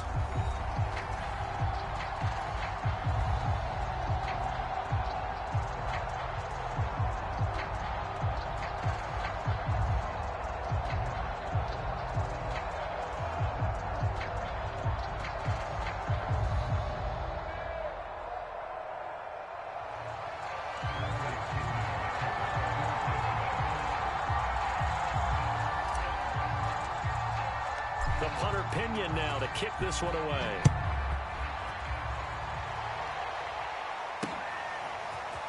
And here comes a return from just beyond the goal line. And ultimately cannot get this out to the 25-yard line as he's dropped at the 23.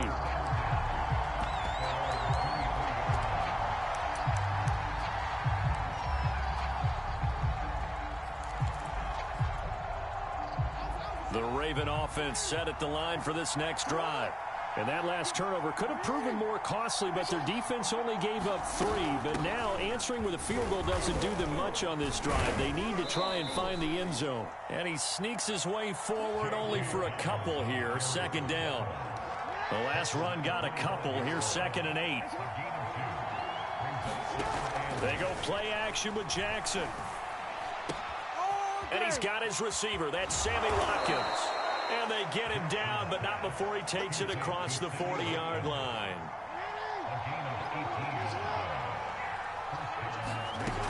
On 1st and 10, it's Dobbins. I can certainly tell my age, partner, because when I was a kid, running backs like J.K. Dobbins with over 2,000 yards in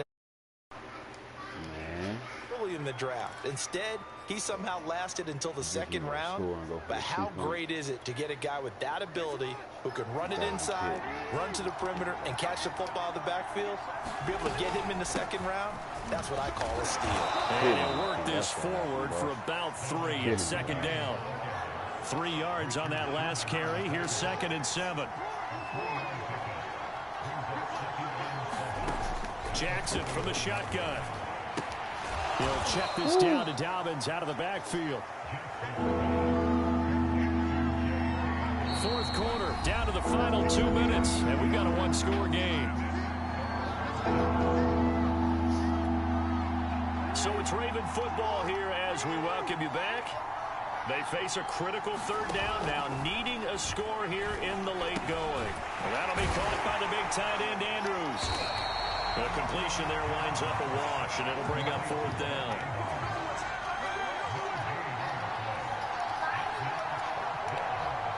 Oh, he running it.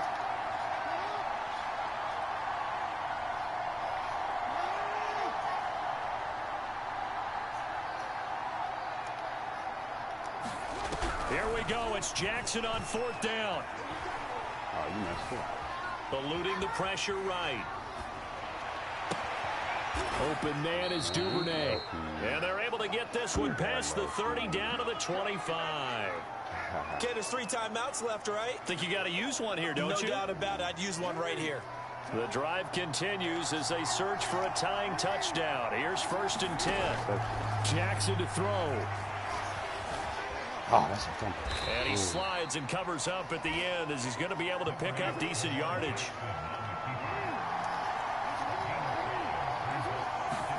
Jackson. Looking left side, and he's got a man. That's Andrews. I'm a little surprised right here. They've got 3 timeouts left. The clock's running down, and they aren't using them. Those timeouts do you no good at home. Use them now. What are you thinking? Now the Ravens going to use one of their timeouts, as the clock will stop with an even 20 seconds left to go. From the 13 now, they work on 1st and 10.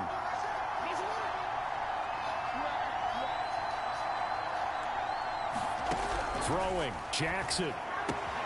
He'll swing this out to Dobbins. And he'll be brought down here at the 3-yard line. The Ravens going to use the second of their timeouts, as they'll stop it with 13 seconds left to play. So not quite a 1st and goal just yet as they come up now 2nd and inches.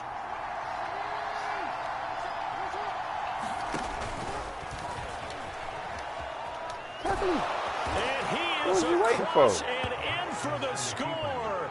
And now they can tie the game in the final stages with an extra point. Or they can go for 2 and go for the win. Yes, sir, that touchdown puts them in striking distance. And let me tell you something, forget being conservative here. Go for it, go for 2. Well, going for it on the road. Want to win it right now? Want to win it right now, have the momentum, go ahead and get it done. Yeah, right. And it'll be intercepted. It's Devin White, the linebacker. And the Ravens are right back in this football game.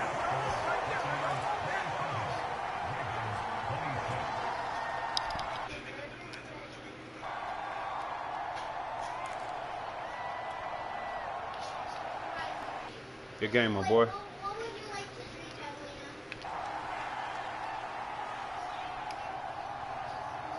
Tucker now to kick it away following the touchdown. A big mistake there. You just got the lead 4th quarter, and now they start at the 40.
I'm sorry. I cannot.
Well, we are about 10 miles or so southwest of downtown Los Angeles at SoFi Stadium in Inglewood.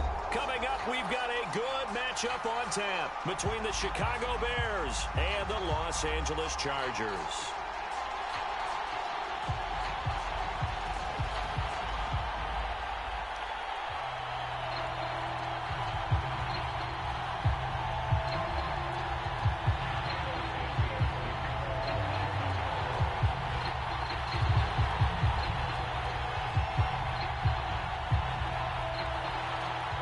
Here's Cairo Santos now ready to get this one started. And we are underway in Southern California. And here comes a return from the middle of the end zone. And beyond the 20, but not by much. In fact, just a yard pass there to the 21.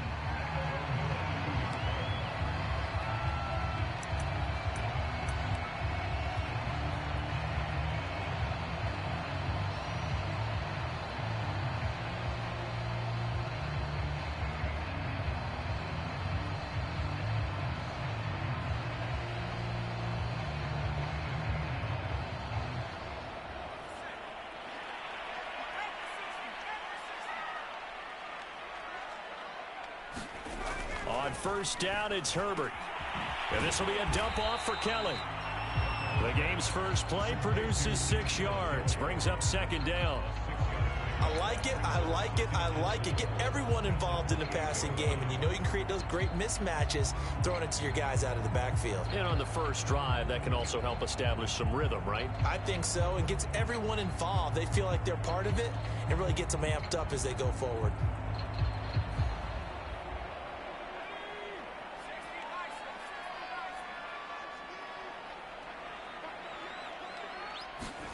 Looking to throw again on second down. Herbert. And he'll go down. The Bears get there for the sack. Robert Quinn. He's the one that got home and takes him down for a loss of 9.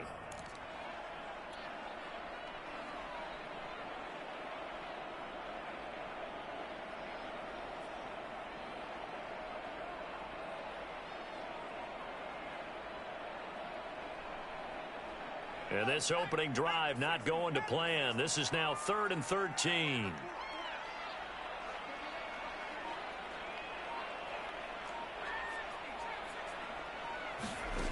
Herbert now. Trying to force it to Allen, and it's intercepted. Picked off at the 23. And they will score a pick 6 for a Bears touchdown. And the defense could not have written a much better script than that first drive, pick 6. The offense never got a chance to really get oiled up there, did they? But the defense, they certainly got in gear. What a big-time play and a great way for them to start. And now the offense, they've got to turn things around and figure this out because your backs are on the ground real quickly. Yeah, usually when you're starting the game, getting the ball, 0-0 is the only score you're worried about.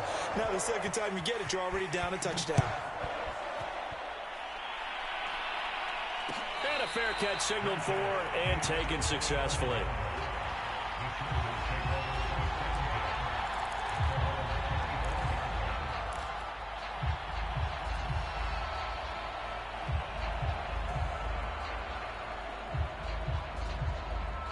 The Charger drive about to get going. Fresh off of 6 the other way, it's Herbert. Got his man, it's Williams. And they get him down, but not before he takes it across the 40-yard line. That looked like a pretty good route combination there because you've got to find a way to clear the guy running the drag. Because when you do, you just put the ball on him and then let him run. Yeah, he's got some space.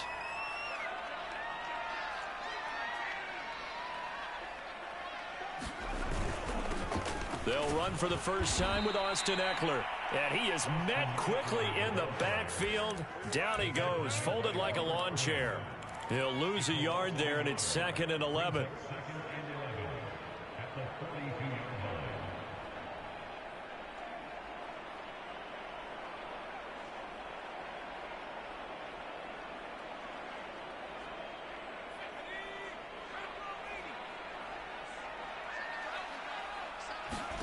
On 2nd and 11 now. Herbert. It's caught by Jackson. And he'll be taken down, but not before he gets into enemy territory. So into Bear territory now. This is 1st and 10 at the 46.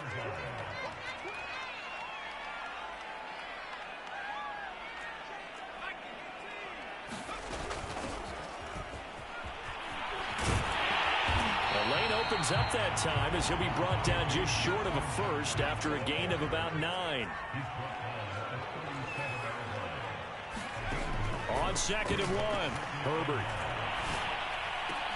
Into double coverage, and it's intercepted. Picked off by Tashawn Gibson. And the Bears force the turnover. They'll take over at their own 27. And not the first quarter that he was hoping for. Now 2 interceptions thrown. Well, the good ones, they find a way to compartmentalize, right? Put these behind them, have that short memory, but understand why they threw the 2 interceptions. They go on and usually play a pretty decent game. Other quarterbacks, they have a hard time getting past it and often put the ball up for grabs the rest of the ball game. Fields on 1st down. Chargers able to get the pressure and bring him down. Kenneth Murray able to run him down for a loss of 12 that time.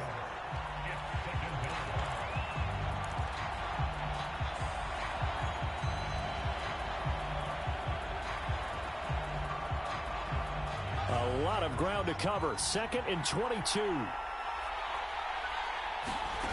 Another try after the 1st down sack. Fields being chased out left. And this is taken in by Darnell Mooney. And way up past the 35 before he's taken down.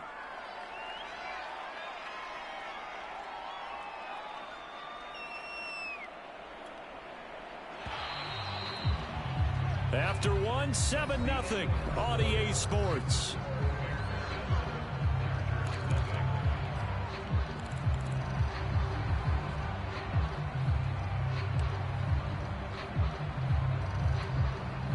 Line of scrimmage, the 37 on 1st and 10.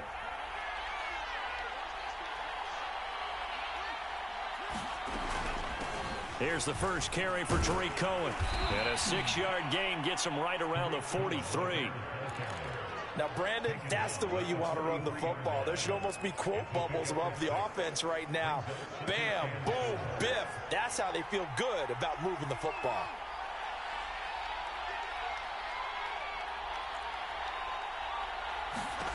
On 2nd down and 4, Fields. This taken in by Jakeem Grant. And he's going to be out of bounds, but not before he takes it inside the 40. So many times in my career I've heard coaches talk about completions are one thing, but as long as we're there at the catch and we get guys on the ground, we can live with that. But if you're going to give up 10, 12, 15 yards after the catch, then your defense is going to be in a lot of trouble. Flushed out right. They'll get 3 yards on the scramble there at 2nd down. Well, he did a nice job keeping his eyes downfield, waiting for someone to get open. But once the pressure forced his eyes down to see the rush, it was time to make a break for it. On 2nd down, it's Cohen, and he'll be close to a 1st down at the Chargers' 29. 2 minutes on the clock, 2nd quarter, 7-0 ball game.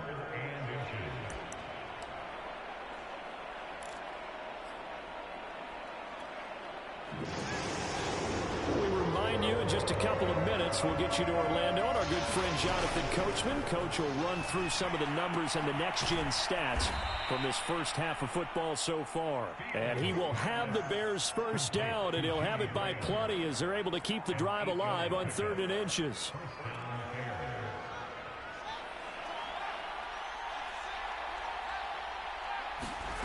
On 1st down, it's Fields. And that is caught. Touchdown, Bears. Marquise Goodwin there to make the grab. And the Bears will extend their lead. Those are the drives that prove a lot. You got a rookie quarterback, Charles. You're on the road, takes him down, throws the touchdown pass. And in a game like this, with, as you described, a rookie quarterback, The team usually says, okay, we got to take care of this guy. We got to protect him. But when he goes out and plays like this on the first drive on the road, he doesn't have to say, I'm here to be your leader. They just need to follow him.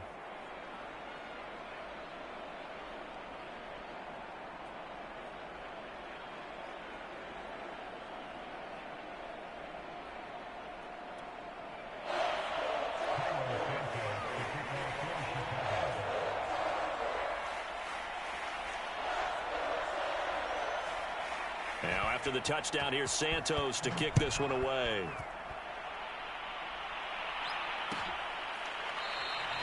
And no effort to bring this one out. It's a touchback.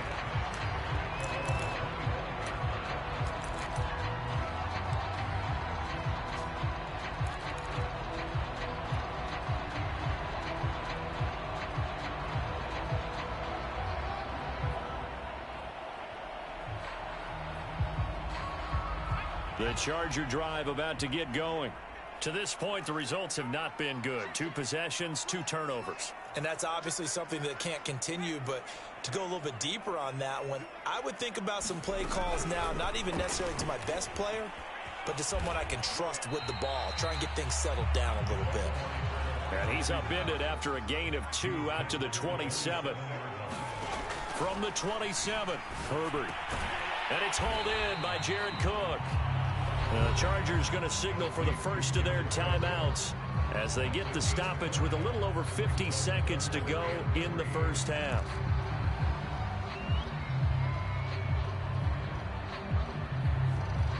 The coverage unit out there thinking pass on 3rd and 3.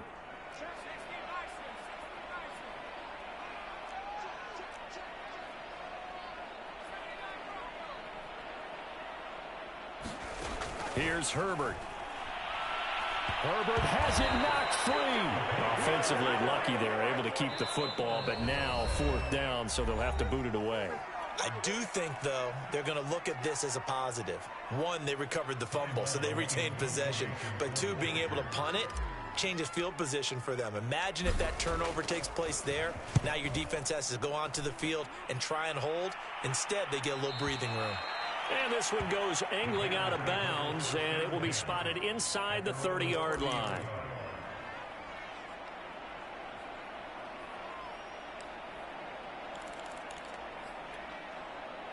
At the line, prepping for their next drive, the Bears offense. And with a 2-score lead already, they may just look to get this thing to the locker room. And I think that one might have been intercepted, but he will be ruled out of bounds. So this will go only as incomplete. All right, Charles, as a former defensive back, how disheartening to actually catch it, but just not be able to stay in bounds there defensively. Well, extremely, because, you know, the rap against us defenders is that we're frustrated offensive guys who can't catch.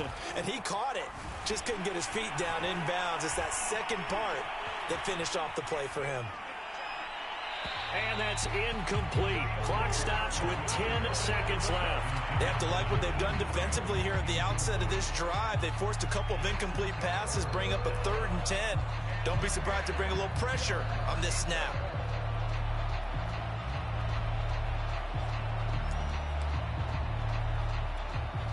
So back-to-back incompletions, and that has them staring at a 3rd and 10. Now it's Fields. And the Chargers rush is going to get there. Down he goes. And they're going to take a timeout defensively. So with 4th down coming up, they go ahead and burn it and say we'll see what happens. So on 4th down, on is the punter, Pat O'Donnell, to kick it away. And now a high kick trying to pin him back. And now a fair catch called for and taken just outside the 40-yard line. So we've hit intermission. It's halftime. This is the NFL, and it's a presentation of EA Sports. All right, Coach, thank you, and we welcome everyone back for quarter number 3.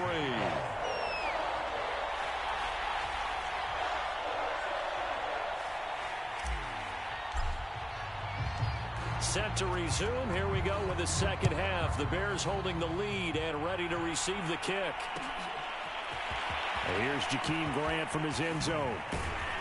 And he's able to get this across the 20, but not by much, as he's marked down officially at the 21.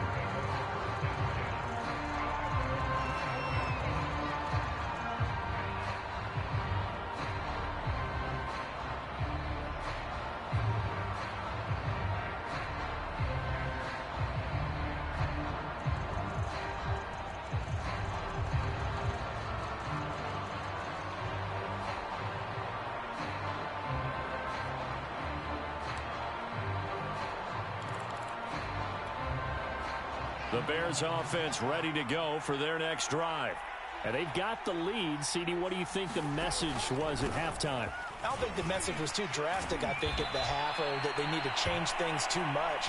I do think the offensive line could play a little bit better. And I think they'll try and help them out more. They'll probably keep a tight end in a few more times and maybe add a running back to the formation to pick up those pass rushers, because they probably allowed a few too many sacks for comfort in the first half.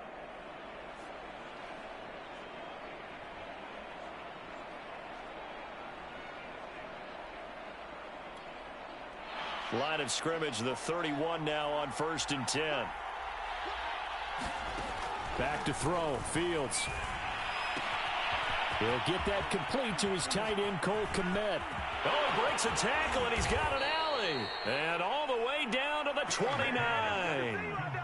A huge play there for Chicago. And as you saw right there, this is a guy with pretty good speed for a tight end. Nice job there, catching the short throw and turning it upfield. He can also be a weapon downfield as well. So now then, the big play has him all the way inside the 30 now, 1st and 10. Steps away. He's got a man here. It's Montgomery.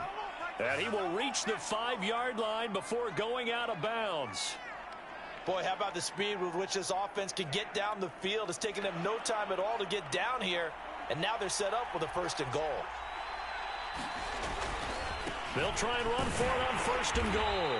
And the hole closes quickly here. He can fight only to about the 4. It's a gain of a yard, and it'll set up 2nd and goal. That run didn't get very far, and I think when you're looking at his dimensions, he's a little bit on the smaller side. He's counting on the big guys up front to escort him in, and they couldn't create any kind of space for him, could they? Yeah, didn't get the push thing. And he'll get into the end zone. Touchdown, Chicago. David Montgomery taking it in from 4 yards out. And the Bears take the opening kickoff of the 3rd quarter and drive right down the field to extend their lead. Santos with the extra point, and it's now 21-0.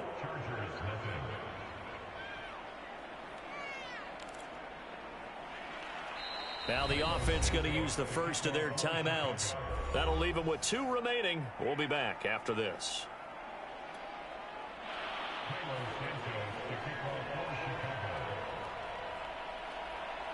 Now after the touchdown, here's Santos to kick this one away. Well, this is going to be returned from the middle of the end zone. And this will be a touchback, so they'll bring it out to the 25.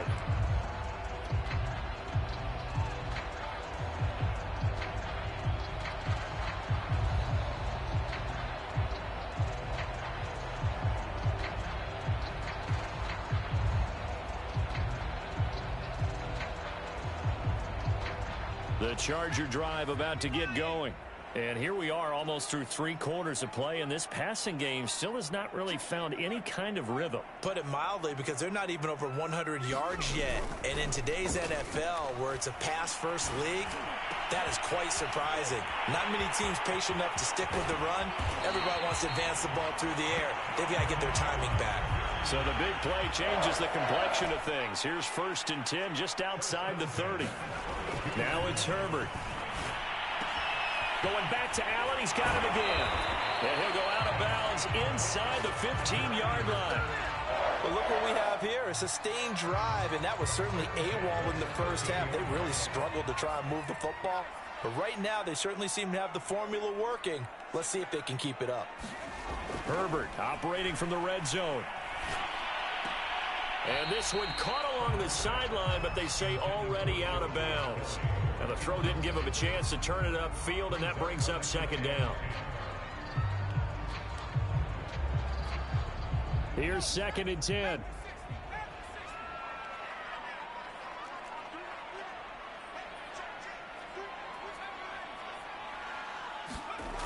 Justin Herbert looking to pass. And a big loss here as he's taken down.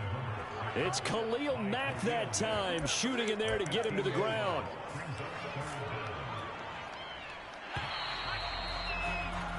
So they'll get a little extra time to come up with his third down play as we played 3 quarters. We'll return with more after this break. You're watching the NFL on EA Sports.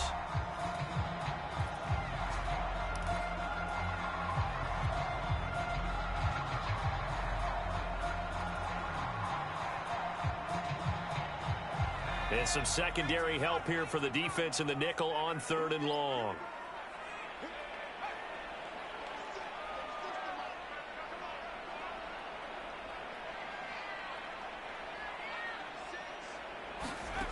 Back to throw here, Herbert.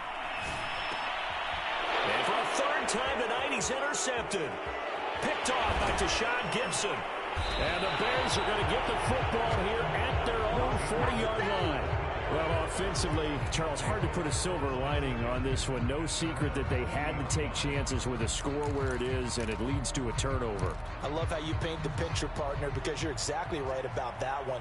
Look at the empty stares on that sideline. This is one of those games where you just want to go crawl under a rock until it's over. Now the result here, a pickup of 8. Leaves them with 2 to go on 2nd down. Brandon, I've got to think this offensive line has got some smiles on its faces. And I know it sounds crazy, but they practiced for this back in training camp. They knew they'd be in situations where it'd be extra defenders in the box coming after them, trying to keep them from locking down a game. Right now, they want to show the world they're up to the challenge. From just shy of midfield, Fields flush to his right. Toward the right sideline, but it's incomplete. That was an interesting look there because as soon as he got outside the pocket, I thought he was going to take off and run for yardage. But what often happens now with these quarterbacks who can move, defenses want to try and keep bodies in front of them. And I think that discouraged him from taking off and made him try a pass downfield that fell incomplete.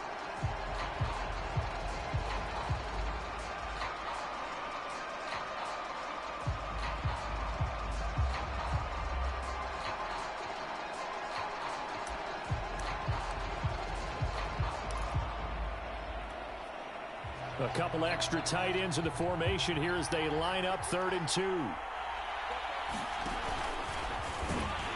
And he's got the first down yardage before being taken down at midfield. And what a weapon to have when you can use your quarterback as a short yardage runner and pick up first downs.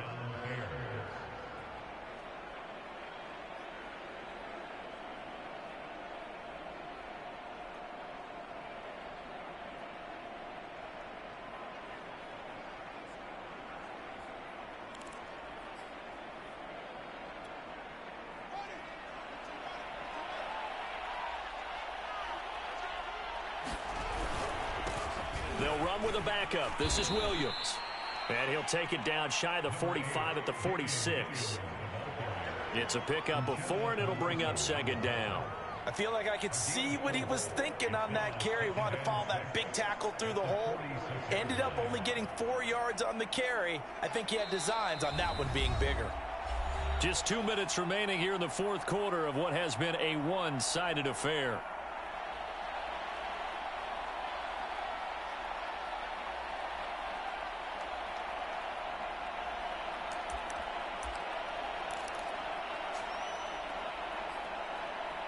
So the Bears with the football here as we welcome you back. And you'd have to figure they're just looking to burn these final 2 minutes away and get out of here with a victory. Sliding out of the pocket. On the run, he'll let this go deep right side. Into a double team, and it's intercepted. Picked off by Asante Samuel Jr. And the Chargers are going to get this back to their own 34-yard line. A young quarterback, Charles, rolling to his right. And I know he's right-handed, but is that one that maybe a veteran sticks in his pocket? I think so, but you have to remember with young quarterbacks, it may take a few years before they get all the stuff out of them that they did earlier in their career or even in their college days when they were used to being dominant. In this case, the NFL veteran defense ended up winning the battle.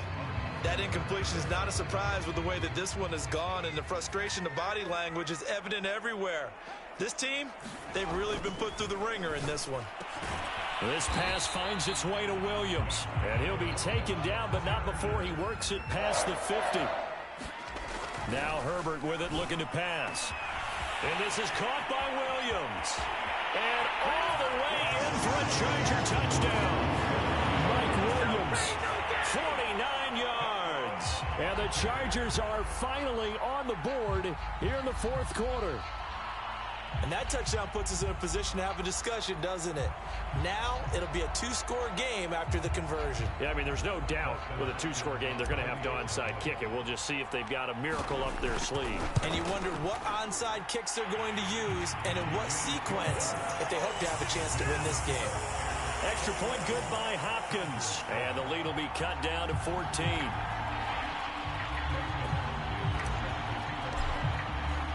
Following the touchdown, Dustin Hopkins will kick it away. On the return from his end zone is Grant.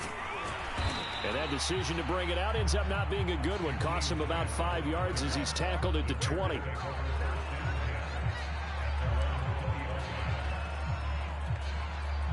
At the line, prepping for their next drive, the Bears offense.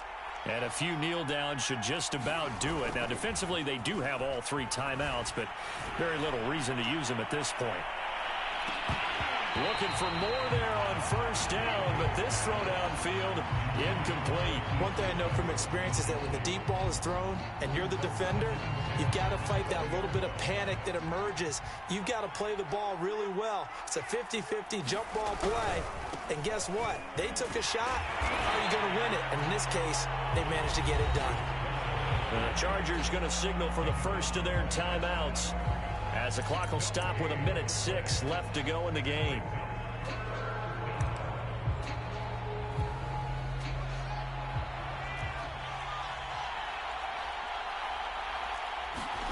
Throwing on third down, Fields.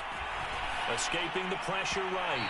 And that is incomplete. It certainly didn't appear that that's where he wanted to go with the ball initially, so he tried to get something out of it by dumping it off to his running back unsuccessfully. And with things looking pretty good on the scoreboard, they're going to keep the offense out there and go for it here on fourth. Now they go for it on fourth, but this one is going to wind up incomplete. The Bears tried it on fourth down, unable to convert. And now possession's going to go over with a football at the 20-yard line.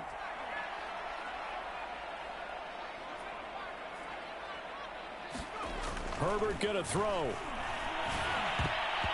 And that'll be knocked away. It's incomplete. Well, you know they're going to look his way in the 2-minute drill, but that time he was blanketed, and they forced the incompletion. May need some teammates to step up in this spot. 2nd and 10.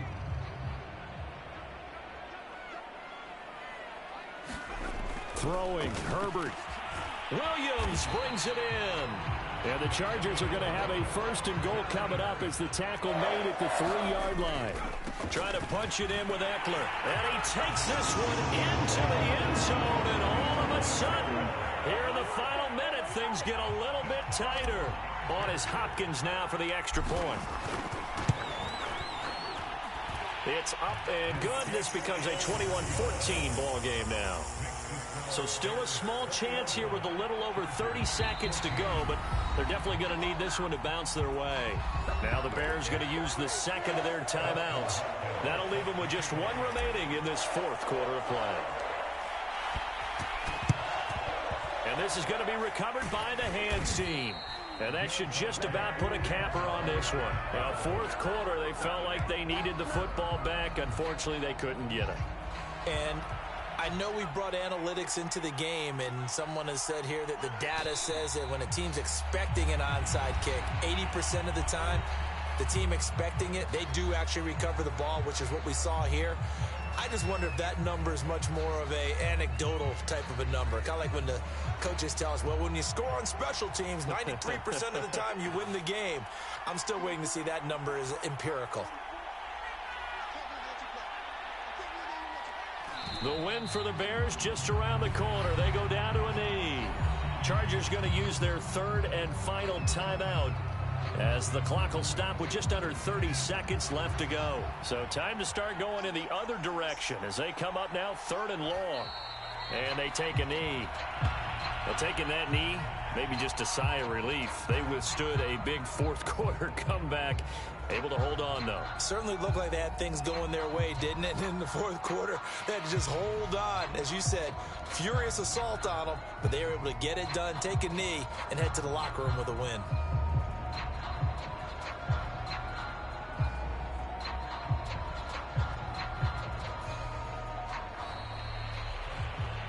Well, Charles, we saw a comeback bid fall just a little short, but give them credit. They were able to hold on, withstand that comeback, and ultimately win it by the slim margin. And bottom line, when it's all said and done, they don't ask you how much you won by. They just want to know, did you win? And that they did.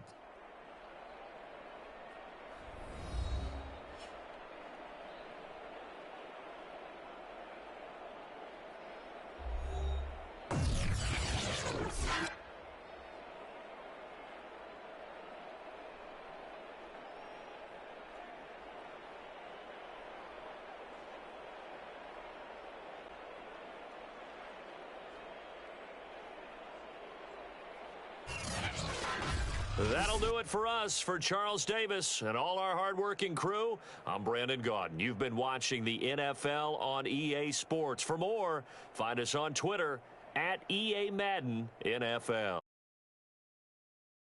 Hey, good night, everybody.